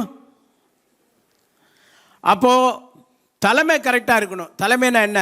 ஒவ்வொரு புருஷனும் கிறிஸ்துவின் தலைமையிலே செயல்பட வேண்டும். ஆண்டவர் சொல்கிற மாதிரி செய்யணும். அதை தான் குடும்பத்துக்கு கொண்டு வரணும். நம்முடைய நாட்டில் உள்ள ஒரு பெரிய அழிவு, மோசமான கலாச்சாரம் என்னன்னா ஆம்பளத்தனம். ஆம்பளத்தனம்ன்றது ஒன்று வச்சுருக்காங்க.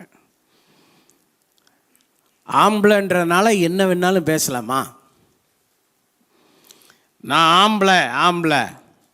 ஆம்பளைத்தனமெல்லாம் இந்த டிவைன் ஆர்டரில் உடையுது. கைதட்ட வேண்டிய பெண்கள் ஏன் இவ்வளவு சோகமாக இருக்கிறீங்க?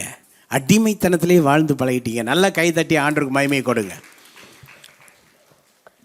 நல்லா கைதட்டுங்க, பயப்படாதீங்க. அவர் உடைச்சிட்டாரு. அவர் உடைச்சதை நீங்கள் புரிந்து கொள்ளுங்க. எல்லா ஆம்பளத்தனத்தையும் ஆண்டவர் உடைச்சிட்டார். எங்கே உடைக்கிறார் தெரியுமா? சும்மா இந்த வெட்டித்தனமாக நான் ஆம்பளை. நீ இயேசுக்குள்ளே வந்த பிறகு உன் ஆம்பளத்தனமெல்லாம் முக்கியம். உன் குடும்பத்தில் கிறிஸ்துவினுடைய தலைமையை ஏற்று நீ வாழ்கிற வாழ்க்கை தான் முக்கியம். ஆண்களுக்கு இது புரிஞ்சா சிரிச்ச முகமாக கை உயர்த்தி ஒரு ஆமென் அல்லேலூயா சொல்லுங்க. சும்மா வெறும் பாரம்பரிய பேச்சு. எங்கள் தாத்தா இப்படி இருந்தார், எங்கள் மாமா அப்படி இருந்தார், எங்கள் அண்ணன் அப்படி இருந்தார், எங்கள் தம்பி அப்படி இருந்தார். ஒவ்வொரு குடும்பத்துக்கும் ஒரு ஸ்டோரி உண்டு. எங்கள் தாத்தா பற்றி சொல்லுவாங்க. எங்கள் தாத்தா அவர் அங்கே வரும்போதே அப்படின்ட்டு வருவாராம். அவரோட கசின்ஸ் எல்லாம் சேர்த்து 10-13 பேர். இவர் நாடக கம்பெனி வச்சுருந்த இயக்குனர், அவர் பெரிய டைரக்டர், அவர் பெரிய கம்பெனி வச்சுருந்தார் அந்த காலத்தில். அவ்வளோ பேருக்கும் பொழப்பு கொடுக்குறவர்.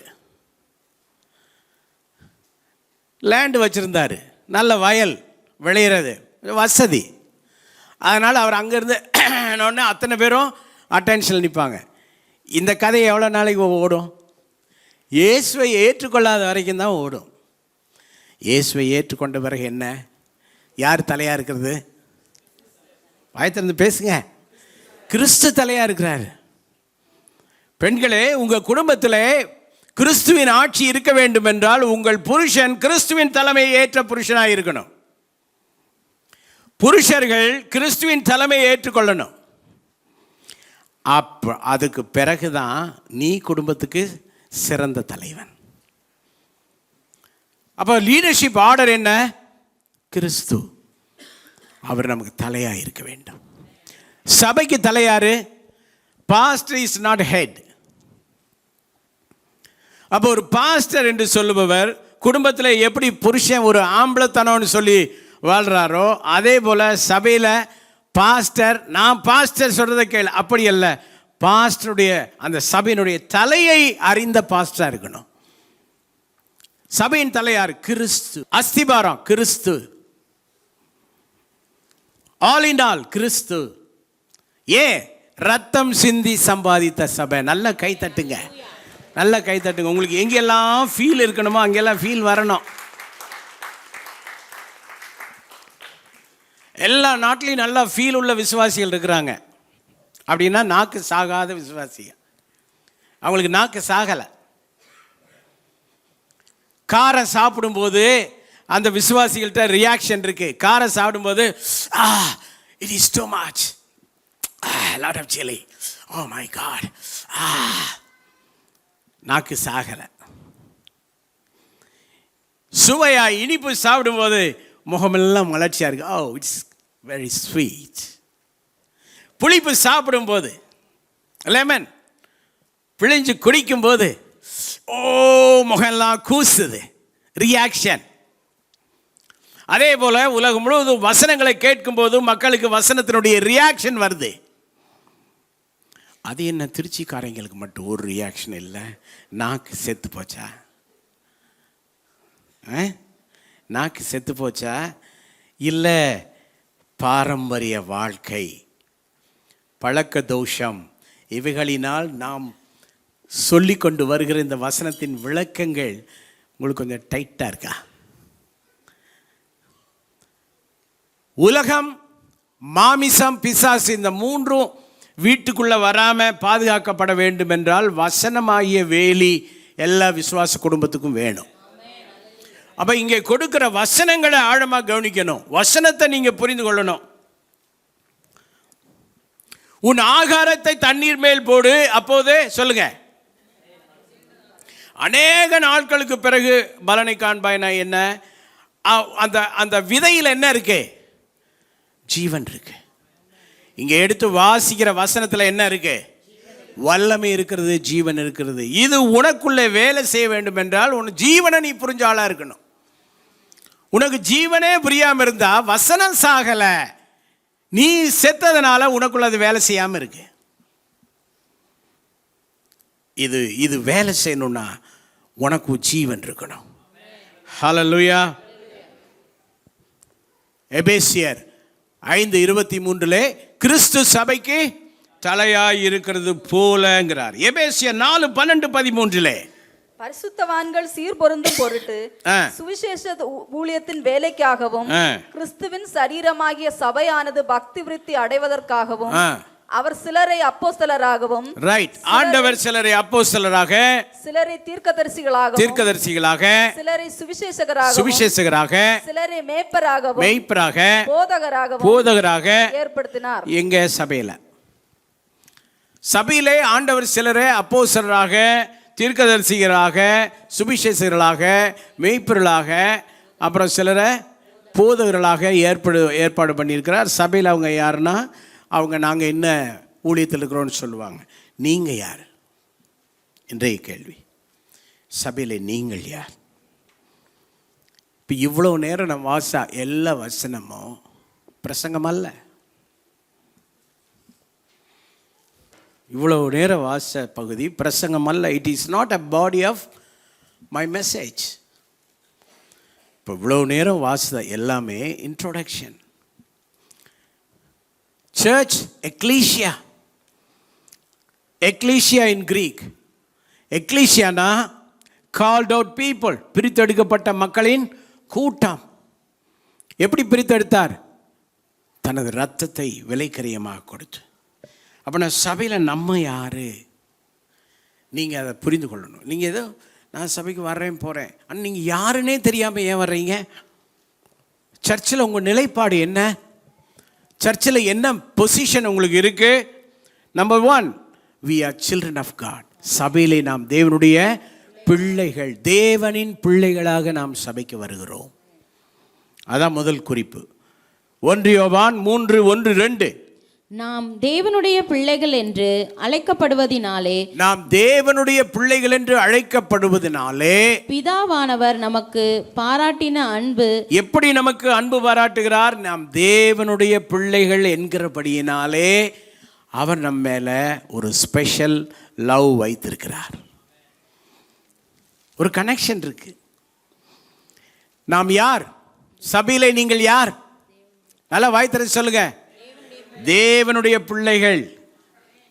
அதனால ஆண்டவர் உங்க மேல என்ன வச்சிருக்காரு? ஒரு ஸ்பெஷல் லவ் வச்சிருக்கிறார். பாராட்டின அன்பு எவ்வளவு பெரிதென்று பாருங்கள்.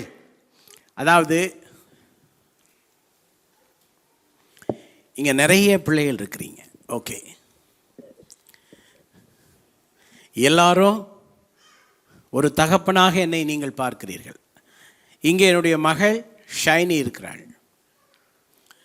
என்னுடைய மகள் அவளின் மேல் வைத்திருக்கிற அன்பு, நான் அவள் மேல் வைத்திருக்கிற அன்பு எப்படி என்று பாருங்கள். ஆமாவா இல்லையா? நீங்களும் தான் உங்கள் பிள்ளை மேலே எவ்வளோ அன்பாக இருப்பீங்க.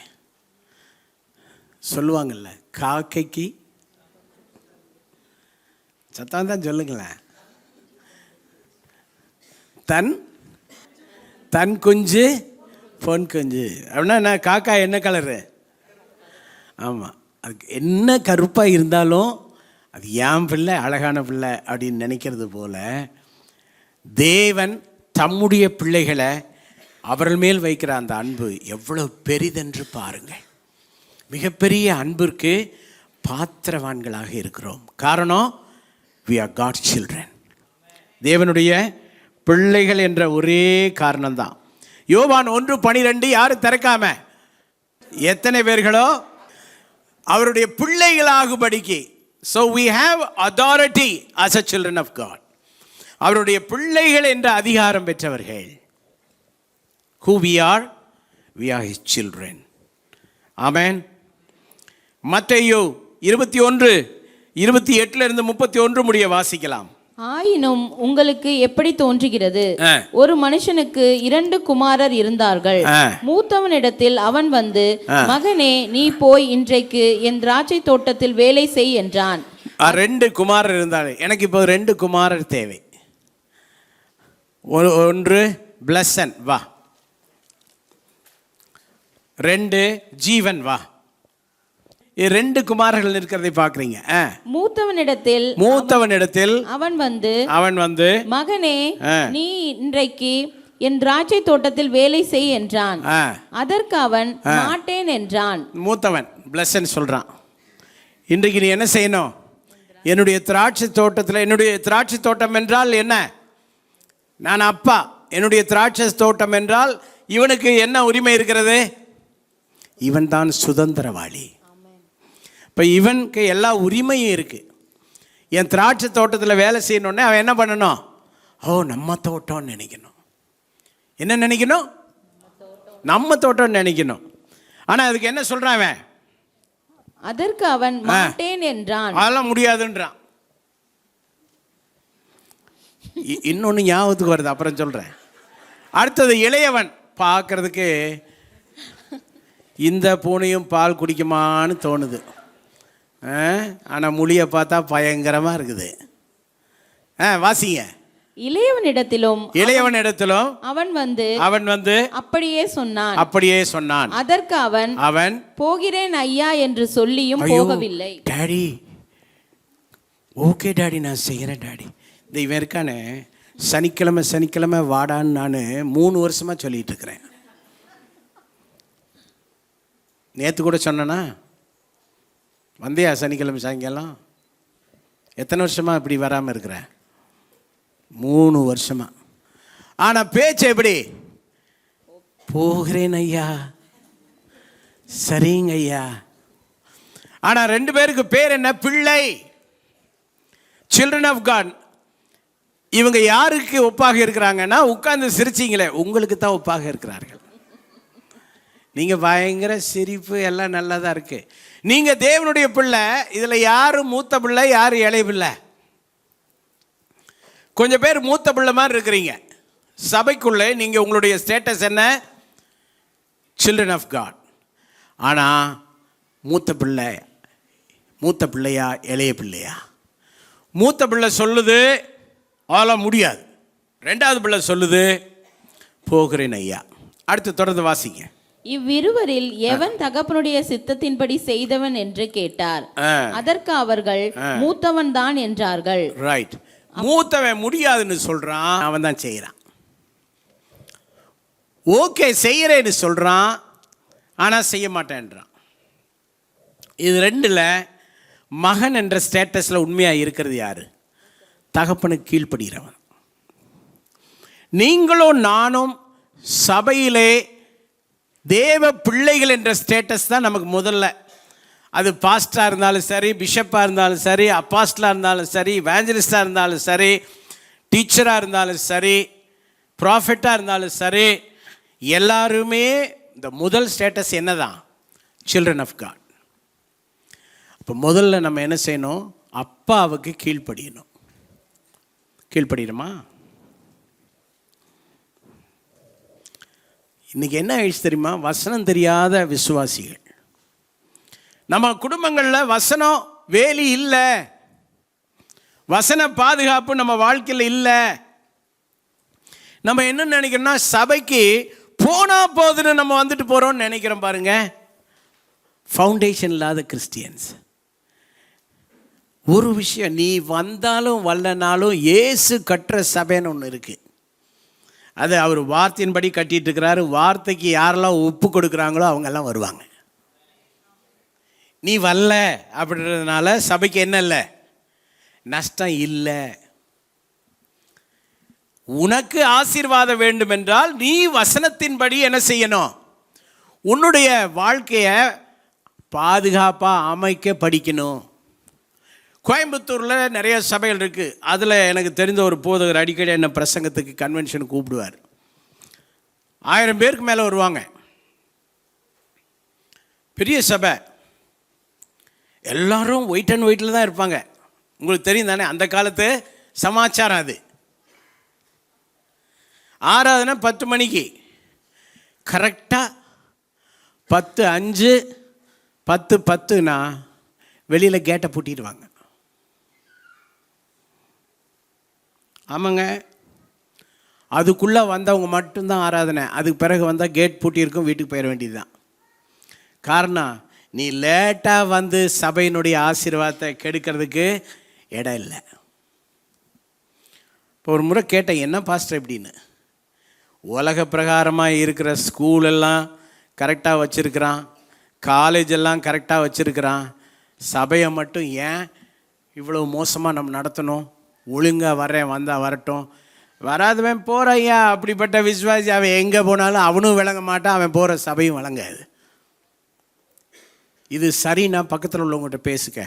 ஆமாம், இதுதான் சரி, ஒழுங்கினங்கள் ஒழிக்கப்படணும்னு பக்கத்தில் உள்ளவங்ககிட்ட 2 பேர்கிட்ட பேசுங்களேன். வாய் திறந்து நீங்கள் தான் நல்லது பேச மாட்டீங்களே, பேசுங்க, வாய் தரங்க, ஒழுங்கீனமானதை சரி பண்ணுங்க. நம்மிலே அநேகர் மூத்த மகன் மாதிரி, நான் முடியாது. ஆனால் இவனுக்கு ஒரு மனசாட்சி இருக்குது. என்ன மனசாட்சி? நான் யார்? எங்கள் அப்பா சொல்கிறார், நான் யார்? நான் பிள்ளை இல்லையா? திராட்சை தோட்டம் யாருது? நம்ம தோட்டம் தானே. அந்த உணர்வோடு அவன் திராட்சை தோட்ட வேலையை செய்கிறான். நல்ல ஒரு ஆமீன் சொல்லலாமா? உங்களை எத்தனை பேருக்கு பிள்ளைன்ற உணர்வு இருக்கு? நான் யாரு? நான் தேவனுடைய பிள்ளை. சபை என்னது? தேவனுடைய வீடு. அப்போ உனக்கு ஒரு மனசாட்சி இருக்கணும். என்ன மனசு? நான் தேவனுடைய பிள்ளை, சபை தேவனுடைய வீடு. இந்த சபையில் எனக்கு கடமைகள் இருக்கு, எனக்கு பொறுப்புகள் இருக்கு. எத்தனை பேருக்கு அது இருக்கு?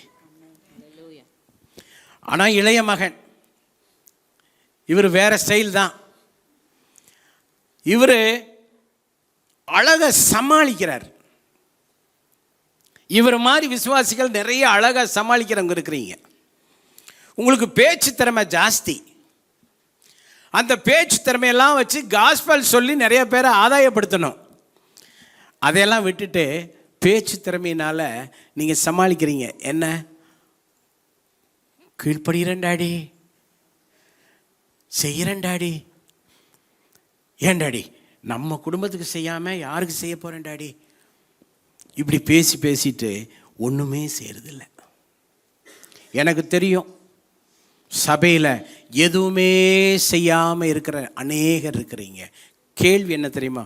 உன் மனசாட்சியிலே நீ தேவனுடைய பிள்ளை என்ற எண்ணம் இல்லை தானே? அந்த ஃபீல் உனக்கு இல்லை தானே? உன் மனசுல தேவனுடைய பிள்ளை என்ற எண்ணம் இல்லை, அந்த ஃபீல் உனக்கு இல்லை. நீ தேவனுடைய பிள்ளை என்ற அந்த எண்ணம் உனக்கு இருக்கும் என்றால் சபை தேவனுடைய குடும்பம் என்ற ஃபீல் உனக்கு கண்டிப்பா இருக்கும். அந்த ஃபீல் உனக்கு இருந்தா ஏன் சபை, ஏன் குடும்பம்? நான் தேவனுடைய பிள்ளை, என் பொறுப்பை செய்வேன் என்று தட்டி கழிக்காமல் உன்னால் செய்ய முடியும்.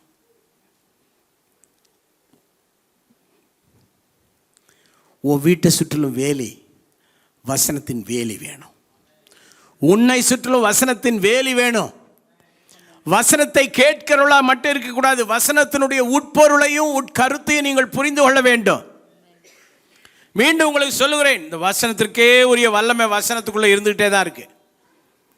ஒரு மலைஜாதி குரூப்பை சேர்ந்தவங்க கூட பைபிளை வாசித்து அந்த வசனத்தின் அர்த்தத்தை புரிஞ்சு முழுகி ஞானஸ்நானம் வேணும்னு கேட்குறானா.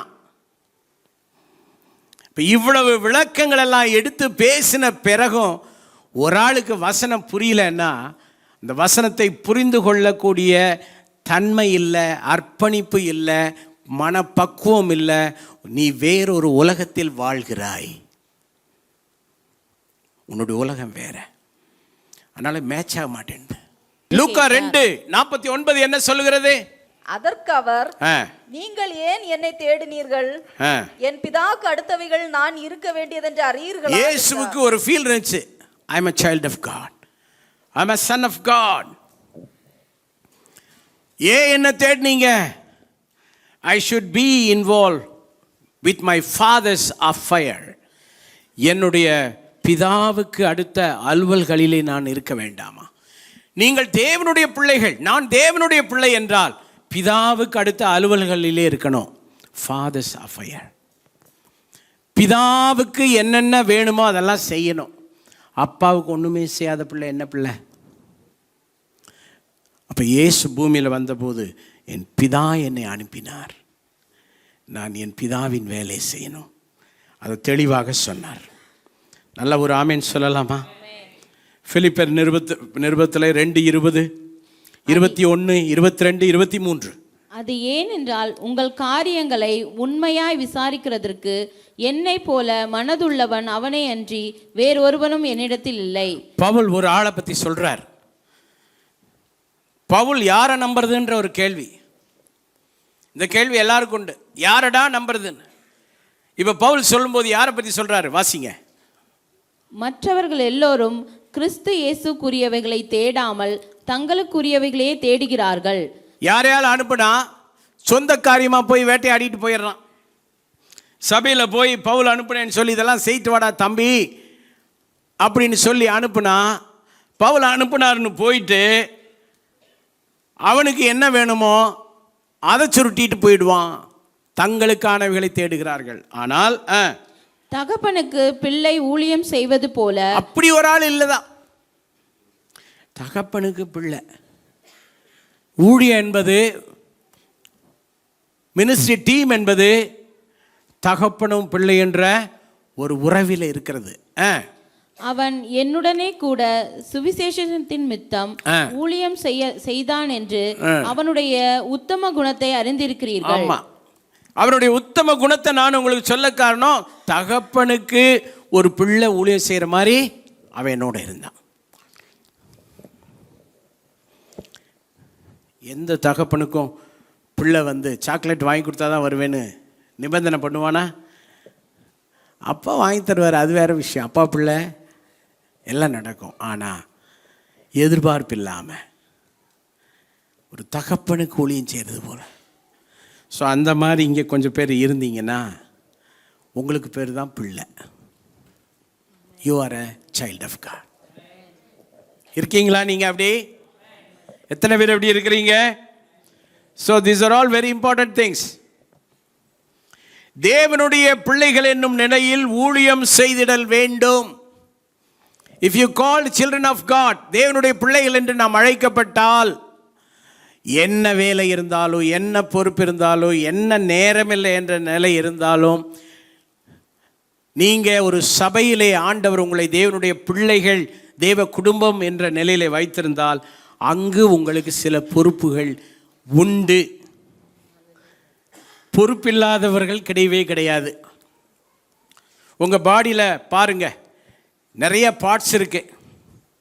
கை 2 கையிலையும் அசைச்சு பாருங்கள், 10 விரல்கள் இருக்குது. கால்களை அசைச்சு பாருங்கள், விரல்கள் இருக்குது. பாடியில் நிறைய பார்ட்ஸ் இருக்குது. இதில் வேலையே செய்யாத ஒரு பார்ட் பேர் சொல்லுங்கள் பார்ப்போம். உடம்புல இருக்கிற சரீர அவயவத்தில் வேலையே செய்யாமல் சும்மா ஓப்பி அடிக்கிற ஏமாத்திட்டு இருக்கிற ஒரு அவயவத்தினுடைய பேர் யாராவது சொல்லுங்க பாப்போம். வருஷ கணக்கா சபையில் ஏமாத்திட்டு இருக்கிற நிறைய பேர் இருக்கீங்களா? சில நேரம் பிரசங்கம் சபைக்கு வெளியில் உள்ளவங்களுக்கு இல்லை, சபையில் உள்ளவங்களுக்கு தான். கொஞ்சம் ஸ்ட்ரைட்டாக தான் இருக்கும், கொஞ்சம் ஷார்ப்பாக தான் இருக்கும். ஏன்னா யாரையோ உருவாக்குறதுக்காக அல்ல, சபையை உருவாக்குறதுக்காக தான் ஆண்டவர் மேய்ப்பர்களை வைத்திருக்கிறார். ஒன்றும் இல்லைங்க, நீங்கள் உங்கள் சரீரத்தை பாருங்கள். உங்கள் சரீரத்தில் ஒரு வேலையும் செய்யாமல், இல்லைங்க நான் இந்த சரீரத்துக்கு நான் வேலை செய்யலை, ஆனால் வேறு சரீரத்துக்கு வேலை செய்துருக்கிறேன்னு சொன்னாலும் அதை நம்ப முடியுமா? உன்னை வச்சிருக்கிறதே இந்த சரீரத்துக்கு வேலை செய்யத்தான். ஆமென். ஜான்சனுடைய சுண்டு விரல் சொல்லுகிறது, ஜான்சன் சாரி, உங்கள் சரீரத்தில் நான் இருக்கிறேன், ஆனால் நான் உங்களுக்கு ஒன்றும் செய்ய முடியாது. ஆனால் அலெக்ஸுடைய காதிலே எறும்பு போனால் சுண்டு விரலாகிய நான் ஓடி போய் எடுத்து விடுவேன். இதை நம்ப சொல்றீங்களா? அதனால ஆண்டவர் நம்ம எங்க வச்சிருக்காரோ, பரமபிதா உங்களை எங்கே நட்டாரோ அங்கே உங்கள் குடும்பமாகிய சபையில், உங்களை கர்த்தர் வைத்திருக்கிற சபையில் நீங்கள் உருப்படியாக ஏதாவது செய்யணும். அது இன்றியமையாத ஒரு விஷயம். இப்போது அடுத்த கேள்வி ஒன்று வருகிறது. என்ன கேள்வி? எபிரேயர் 5:4 விதமாய் வாசிக்கிறோம். மேலும் ஆரோனை போல் தேவனால் அழைக்கப்பட்டால் ஒழிய ஒருவனும் இந்த கனமான ஊழியத்திற்கு தானாய். இப்போ நிறைய விசுவாசிகள் இங்கே தான் பெரிய யோசனை, ஆழ்ந்த யோசனை. ஐயா பாஸ்டர் ஐயா, நீங்கள் சொல்கிறீங்க, ஆனால் நான் ஏன் செய்யலை தெரியுமா? ஐயா நான் ஏமாத்துறேன்னு நீங்கள் நினைக்கிறீங்களா? எப்படியா ஏமாற்ற முடியும்? ஒரே ஒரு காரியம் என்னை ஊழியம் செய்யாமல் தடுக்கிறது. என்ன காரியம்? ஆரோனை போல் அழைக்கப்படாவிட்டால் இந்த கனமான ஊழியத்தை செய்ய முடியாதே. ஆரோனுக்கு உள்ள அழைப்பு எனக்கு இல்லையா ஐயா? அதனால தான் ஐயா. எத்தனை அறிவாளி விசுவாசிகள் நீங்கள்! உங்களை பாராட்டித்தான் ஆக வேண்டும். ஆனால் நீங்கள் இங்கே கவனிக்க தவறின ஒரு விஷயம் இருக்கிறது.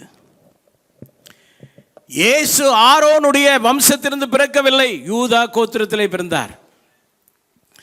யூதா கோத்திரத்திலிருந்து பிறந்து வந்த இயேசு கிறிஸ்து ஆண்டவருக்கு பிதாவுக்கு ஊழியம் செய்து நமக்காக பரிந்து பேசுகிற ஊழியம் செய்கிறார். கரம் தட்டி நம்முடைய ஆண்டவருக்கு நம்முடைய அன்பையும் நம்முடைய நன்றியும் தெரியப்படுத்துவோம். நமக்காக இரவும் பகலும் பரிந்து பேசி கொண்டிருக்கிறார்.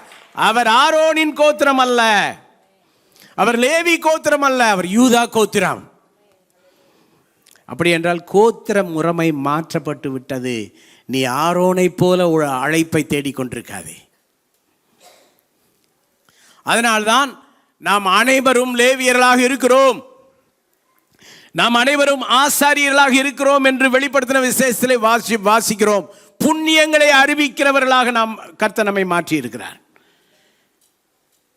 அப்படி என்றால் உங்கள் ரைட் ஹேண்டை தலையில் வச்சுக்கொள்ளுங்க. உங்களுக்கு ஒரு தலை எழுத்து இருக்கு.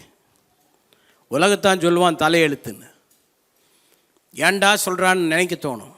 ஆனால் இப்போ நம்ம நினைக்கணும், தேவனுடைய பிள்ளை, நான் ரட்சிக்கப்பட்டிருக்கிறேன், நான் மறுபடியும் பிறந்திருக்கிறேன், எனக்கு ஒரு தலையெழுத்து இருக்குது. என்ன தெரியுமா?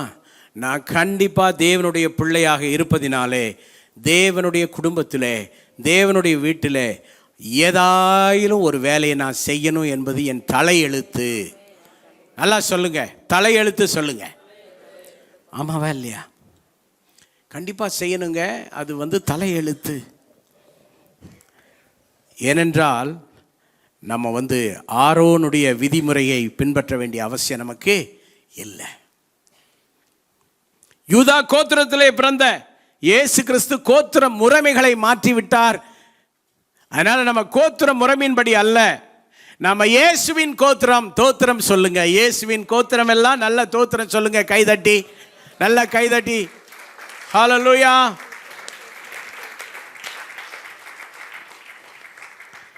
கன்க்ளூஷன்.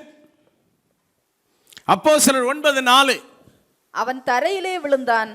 அப்பொழுது சவுலே சவுலே, நீ ஏன் என்னை துன்பப்படுத்துகிறாய் என்று தன்னுடனே சொல்லுகிற ஒரு சத்தத்தை கேட்டான்.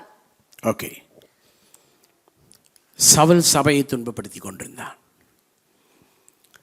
அப்போது ஆண்டவர், சவுலே சவுலே, நீ என்னை ஏன் துன்பப்படுத்துகிறாய்?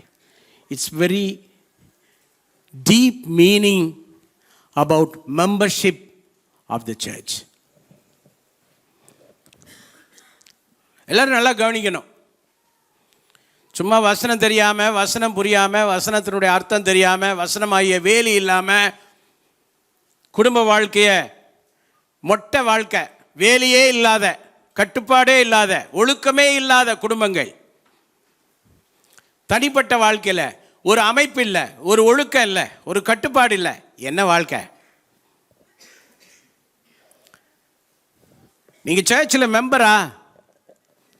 மெம்பர்ஷிப் உங்களுக்கு கிடைச்சா உங்களுக்கு தான் பாக்கியம். நீ மெம்பரே இல்லைன்னா சர்ச்சுக்கு பாக்கியம். புரியுதா? எத்தனை பேருக்கு புரியுது? யார் மெம்பர்ஷிப் ஆவா, யார் மெம்பர்ஷிப்பில் இருக்க மாட்டாங்கன்ற விதிமுறை தெரியுமா உங்களுக்கு? இங்கே சவுல் என்பவன் சபையை துன்பப்படுத்துகிறான். ஆனால் இயேசு கேட்கிறார், சவுலே சவுலே, நீ ஏன் என்னை துன்பப்படுத்துகிறாய்? அப்போ மெம்பர்ஷிப்னா என்ன? சர்ச்சில் ரட்சிக்கப்படுகிறவர்களை அனுதினமும் தேவன் சபையில் சேர்த்து கொண்டு வந்தார். தினந்தோறும் சபை வளர்ந்துச்சு. அப்போ லோக்கல் சர்ச்சில் மெம்பர் ஆகிறோன்னா அந்த மெம்பர்ஷிப்பில் ஒட்டும் உறவும் இல்லாததல்ல மெம்பர்ஷிப். உண்மையான சபை குறித்த நேசம், பாசம், அன்பு, ஐக்கியம் முதலிடம். அந்த சபை மேலே இருக்க வேண்டிய அவ்வளவு அஃபெக்ஷன், ஜென்யூனான ரிலேஷன்ஷிப் வித் த சர்ச், இது இருந்தால் உன்னை யாராயிலும் தொட்டா ஆண்டவர் அங்கே வருவார். ஏன்னா உன் கனெக்ஷன் சபையோட சரியாக இருக்குது. இதில் நாங்கள் ஒன்றும் செய்கிறதுக்கு இல்லை. நாங்கள்லாம் உங்களை சபைக்குள்ளே கொண்டு வந்து பூட்டவெல்லாம் எங்களால் முடியாது. உங்களுக்கு இந்த விருப்பம் இருக்கணும். சபைக்கு வேலி உண்டு, சபைக்கு ஒழுக்கம் உண்டு. ஒரு பிரச்சனைனா சபை கொண்டு வா. சபைக்கே அவன் கட்டுப்படலான்னா கழட்டி விட்டுரு, அவன் அந்நியன். அப்படின்னா என்ன அர்த்தம்? ஒரு ஆள் சபையில் ஐக்கியமாக சரியாக இல்லைன்னா அது சபைக்கு நல்லது. ஏன்னா அப்படி ஆள்லாம் சபைக்குள்ளே வேண்டாம். சபையில் இருக்கிறவங்க எப்படி இருக்கணும்? ஆண்டவர் அவங்களுக்காக பேசுகிற அளவுக்கு இருக்கணும். அந்த ஐக்கியத்தினுடைய உறவு புரியுதா? சவுலே சவுலே, நீ ஏன் என்னை துன்பப்படுத்தின? நான் எங்க ஆண்டவரே உண்மை துன்பப்படுது இல்லை. நீ அந்த கட்டையாக ஒரு கருவாப்பையில் கல் எடுத்து அடிச்சில்ல, அந்த கருவாப்பையன் கட்டையாக இருக்கிறனால அவனை அற்பமாக நினச்சியா? He is connected with the church. அவன் சபையோடு உண்மையான ஐக்கியத்தில் இருக்கிறான். அவன் சபையை நேசிக்கிறவன், சபைக்காக வாழ்க்கையை கமிட் பண்ணியிருக்கிறான். சபையில் எல்லாம் நல்லது கெட்டதில் நினைப்பான். சபையை உயிர் மூச்சா நினைப்பான். சபைன்னு வாழ்கிறவன். நான் கேட்பேன், நீ அவனை தொட்ட உடனே என்ன தொட்ட மாதிரி எனக்கு ஃபீல் வந்துச்சு. காரணம் என்ன தெரியுமா? சபைக்கு நான் தலையாக இருக்கிறேன். What a deep spiritual meaning in it. இது ஆழமான ஒரு அர்த்தம் புதஞ்சதா உங்களுக்கு தெரியலையா? அப்போது சபையை நினைக்காம, சபைக்காக ஜெபிக்காம, சபை மேலே அன்பு கூறாமல், சபையில் எந்த வேலையும் செய்யாமல், சும்மா அப்படி நாடோடி மாதிரி வர்றது போகிறது, இப்படிப்பட்ட வாழ்க்கை வாழ்கிறவங்கள 10 பேர் கல் எடுத்து அடிக்கிறாங்கன்னு வைங்க. அங்கே ஆண்டவர் வருவார் நீங்கள் நினைக்கிறீங்க? உனக்கு சபையோட கனெக்ஷனே இல்லையா? என்ன கனெக்ஷன் இருக்கு? தயவு செய்து நீங்கள் விசுவாசிகள் ஆனால், தயவு செய்து நீங்கள் கிறிஸ்தவர்களானால் வேத வசனம் சொல்லுகிறதை நீங்கள் கவனிங்க. நீங்கள் வசனத்தினுடைய அர்த்தத்தை புரிந்து வாழ்ந்தால் உங்கள் வாழ்க்கையில் என்ன பிரச்சனை வந்தாலும் இயேசு வந்து நிற்பார், கேட்பார், தட்டி கேட்பார். உனக்கு விரோதமாய் உருவாக்கப்படுகிற எந்த ஆயுதமோ வாய்க்காதே போகும். எத்தனை பேர் நம்புறீங்க? நீ கெட்டு போகாமல் நித்திய ஜீவனை அடையும்படிக்கு நாங்கள் ஜெபிப்போம். ஓகே, நீ நித்திய ஜீவனை அடைவதற்கு கர்த்தர் உனக்கு எல்லா பாக்கியமும் தருவாராக. ஆதிகால அப்போஸ்தல சபை தினந்தோறும் வளர்ந்துச்சா இல்லையா? தினந்தோறும் வளர்ந்துச்சு. காரணம் என்ன?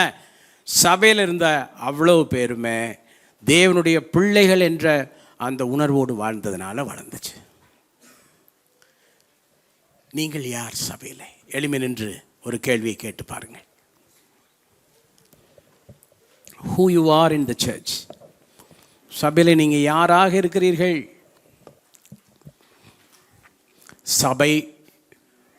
சபையை உங்களுக்கு உபயோகப்படுத்திக் கொள்ளுகிறீர்களா அல்லது நீங்கள் சபைக்கு உபயோகமாக இருக்கிறீர்களா? கடைசியாக சாது சுந்தர சிங் ஒரு ஸ்டோரி ஒன்று சொன்னார். அவர் சொன்ன ஸ்டோரி என்னன்னா, ஒரு தகப்பனுக்கு குமாரர்கள் இருந்தார்கள். அந்த தகப்பனுடைய திராட்சை தோட்டத்தில் நல்ல பழங்கள் கொத்து கொத்தாய் தொங்கிக் கொண்டிருந்தது. நிறைய பறவைகள் வந்து அதை பட்சித்து சேதப்படுத்தி கொண்டிருந்தது. அதை பார்த்த ஒருவர் போகிற வழியிலே இந்த பிள்ளைகளை பார்த்து, தம்பி நீங்க என்னப்பா விளையாண்டுட்டு இருக்கிறீங்க? உங்க அப்பாவுடைய தோட்டத்தில் உள்ள திராட்சை பழங்கள் எல்லாம் பறவைகள் கொத்தி நாசம் பண்ணி கொண்டிருக்கிறது, உடனே போய் அதை பாதுகாப்பு வேலை செய்யுங்கன்னார். அந்த பிள்ளைகள் சொன்னாங்க, எங்க அப்பா என்னிடம் நேரடியாக அழைத்து ஒன்றும் பேசவில்லையே, நாங்கள் எப்படி செய்வோம் என்றார்கள். அப்பா நேரடியாக அழைக்க வேண்டிய அவசியம் இல்லை. அப்பாவுடைய தோட்டம் உங்களுடைய தோட்டம். உங்களுக்கு அந்த ஃபீல் இருக்கணும். ஆஹா, நம்ம தோட்டத்தில் இப்படி நடக்கிறதே என்று நீங்கள் ஓட வேண்டும். இந்த கடைசி கால கிறிஸ்தவர்களும் அப்படித்தான். பூமிக்குரிய வாழ்க்கை நிரந்தரமா சொற்பமானதா? பதில் சொல்லுங்க. இது நிரந்தரமா, நிரந்தரம் இல்லையா? நிரந்தரம் இல்லாத இந்த வாழ்வுக்காக நிரந்தரமான ஒரு ஓட்டம் ஓடுகிறோம். நித்திய காலமாக நாம் அவரோடு வாழப்போகிற வாழ்க்கையை பற்றி நாம் யோசிப்பதில்லை. Can we change our mind today? இன்றைக்கு நம் சிந்தனையை மாற்றிக்கொள்ளலாமா? நாம் தேவனுடைய பிள்ளைகளானால் நாம் தேவனுடைய சுதந்திரரும் ஆமே. It's a very beautiful scripture. ஆமென். எவ்வளவு அழகான வசனம் தெரியுமா அது? தம்பி ராஜேஷ் நிற்கிறான். ராஜேஷ் 10 ஏக்கர் வச்சிருக்கான். உதாரணத்துக்கு சொல்கிறேன். உடனே நீங்கள், ஆஹா 10 ஏக்கர் வாங்கினது எனக்கு சொல்லவே இல்லையே அப்படின்னு சொந்த பந்தங்கள்லாம் சண்டைக்கு போயிடாதீங்க. உதாரணத்துக்கு, யாருக்கு தெரியும், வெகு விரைவிலே அவன் 10 ஏக்கர் வாங்குவதற்கு கர்த்தர் உதவி செய்ய முடியும். நாக்கில் ஒரு இடத்துல மட்டும்தான் வேலை செய்யுது, அதான் கைதட்டு வருது. எத்தனையோ பேசும்போது கைதட்டு வரல, 10 ஏக்கர் நிலனோடனே கைதட்டு வருது. நாக்கில் ஒரு நரம்பு தான் வேலை செய்யுது. இருக்கட்டும். அவனுக்கு 2 பிள்ளைகள். அந்த 2 பிள்ளைகளும் நல்லா தெரிஞ்சிருப்பாங்க. அப்பாவுடைய 10 ஏக்கர் நிலத்தில் அந்த ஆரோன் பெரியவன் பாவம், அவன் பார்த்தாலே பாவமாக தான் இருக்கிறான். அந்த சின்ன பிள்ளை ஒருத்தி இருக்கா, சின்னவா, ஐயோயோ ஓவர் துரு.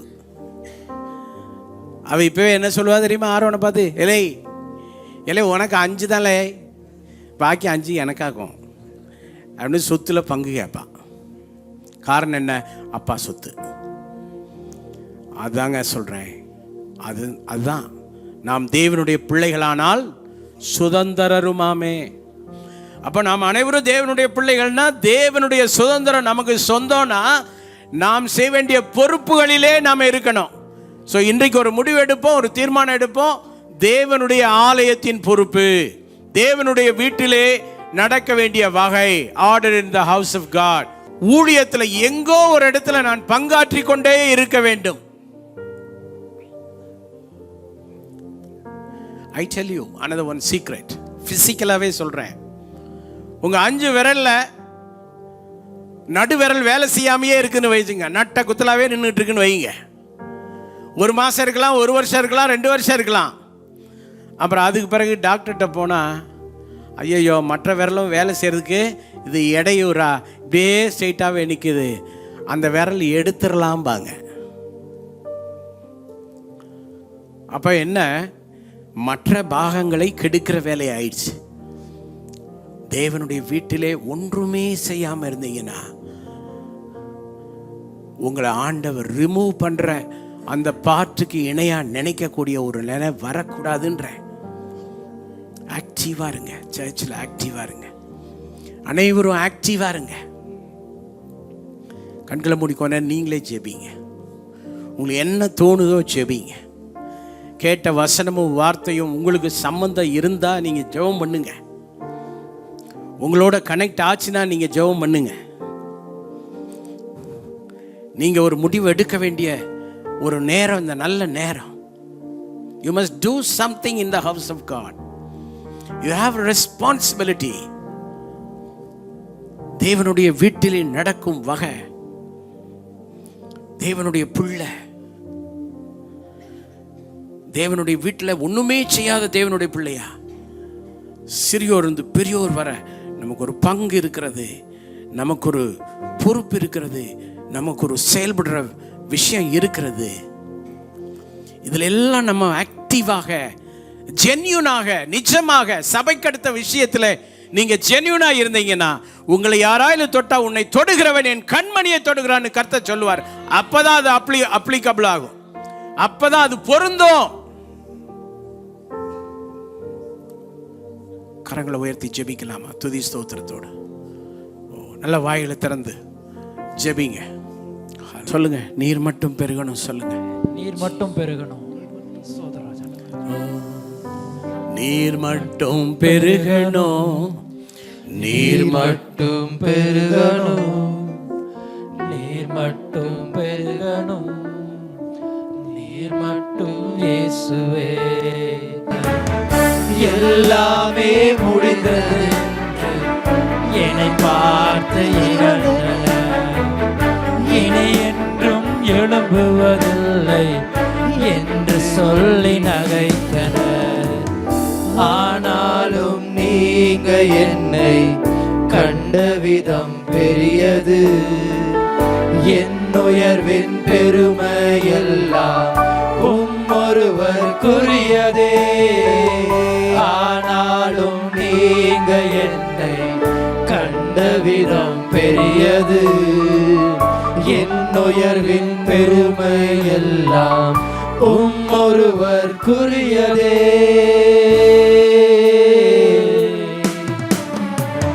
நீர் மட்டும் பெருகணும், நீர் மட்டும் பெருகணும், நீர் மட்டும் பெருகணும், நீர் மட்டும் இயேசுவே.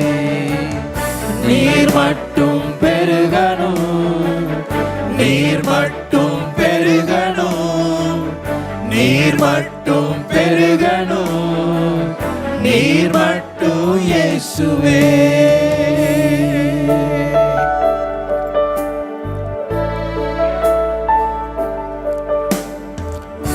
ஆமாண்டவரே, ஒரு விசை கூட எங்கள் எல்லாரையும் ஒப்பு கொடுக்கிறோம். இன்றைய கிறிஸ்தவ உலகத்திலே நிறைய அப்போஸ்தலர்கள், தீர்க்கதரிசிகள், சுவிசேஷகர்கள், மெய்ப்பர்கள், போதகர்கள் என்ற பட்டத்தோடு நடமாடினாலும் ஒவ்வொரு லோக்கல் சபையிலும் வாழ்கிற நாங்கள் அத்தனை பேரும் அடிப்படையாக முதலாவதாக தேவனுடைய பிள்ளைகள் என்ற ஸ்தானம் இந்த மிகப்பெரிய ஸ்தானத்தை எங்களுக்கு தந்திருப்பதற்காக நன்றி ஆண்டவரே. அந்த ஸ்தானத்திலே நாங்கள் எங்களுக்கென்று நீர் தந்திருக்கிற பரமபிதா எங்களை நட்டிருக்கிறீர் என்ற நம்பிக்கையிலே நாங்கள் போய் துதிக்கிறோம். இங்கே நின்று கொண்டிருக்கிற ஒருவரும் தானாய் ஏற்படுத்தி கொள்ளவில்லை, பரமபிதா கொண்டு வந்து நட்டிருக்கிறபடியால் ஒருவரும் எங்களை அசைக்காதபடிக்கு எங்களுடைய சபையினுடைய மெம்பர்ஷிப்லே நாங்கள் உறுதியாக ஸ்ட்ராங்காக இருக்க கர்த்தர் எங்களுக்கு உதவி செய்யும்.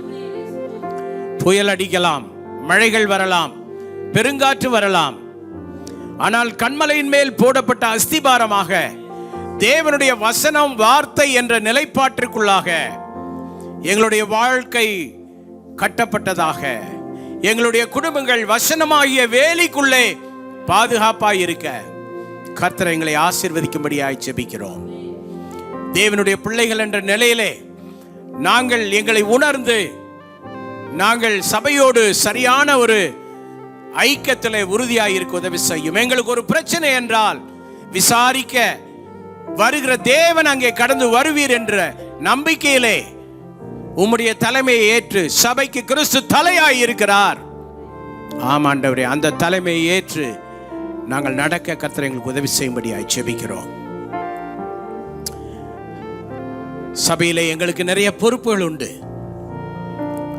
பொறுப்பற்ற மக்களாய் இராதபடிக்கு எங்கள் சரீர அவயவத்தில் எல்லா அவயவமும் ஏதோ ஒன்றை செய்கிறது போல நாங்களும் எங்களுக்குரியதை சரியாய் செய்ய உதவி செய்யும். அதற்கென்று எங்களை ஒப்புக் கொடுக்கிறோம். தொடர்ந்து எங்களை ஆசீர்வதித்து பயன்படுத்தும். உம்முடைய நாமத்திற்கு மகிமை வர பண்ணும். இயேசுவின் நாமத்தில் பிதாவே. Hi everyone, thank you for watching our Sunday service, and I hope that it was a blessing to you. To have constant updates of our services and our programs, please subscribe to our CLCC TV on YouTube, and also like, share and comment on our videos that we post in our channel. And also to have some social media updates, please follow our Instagram handle, Calvary Life City Church. Thank you.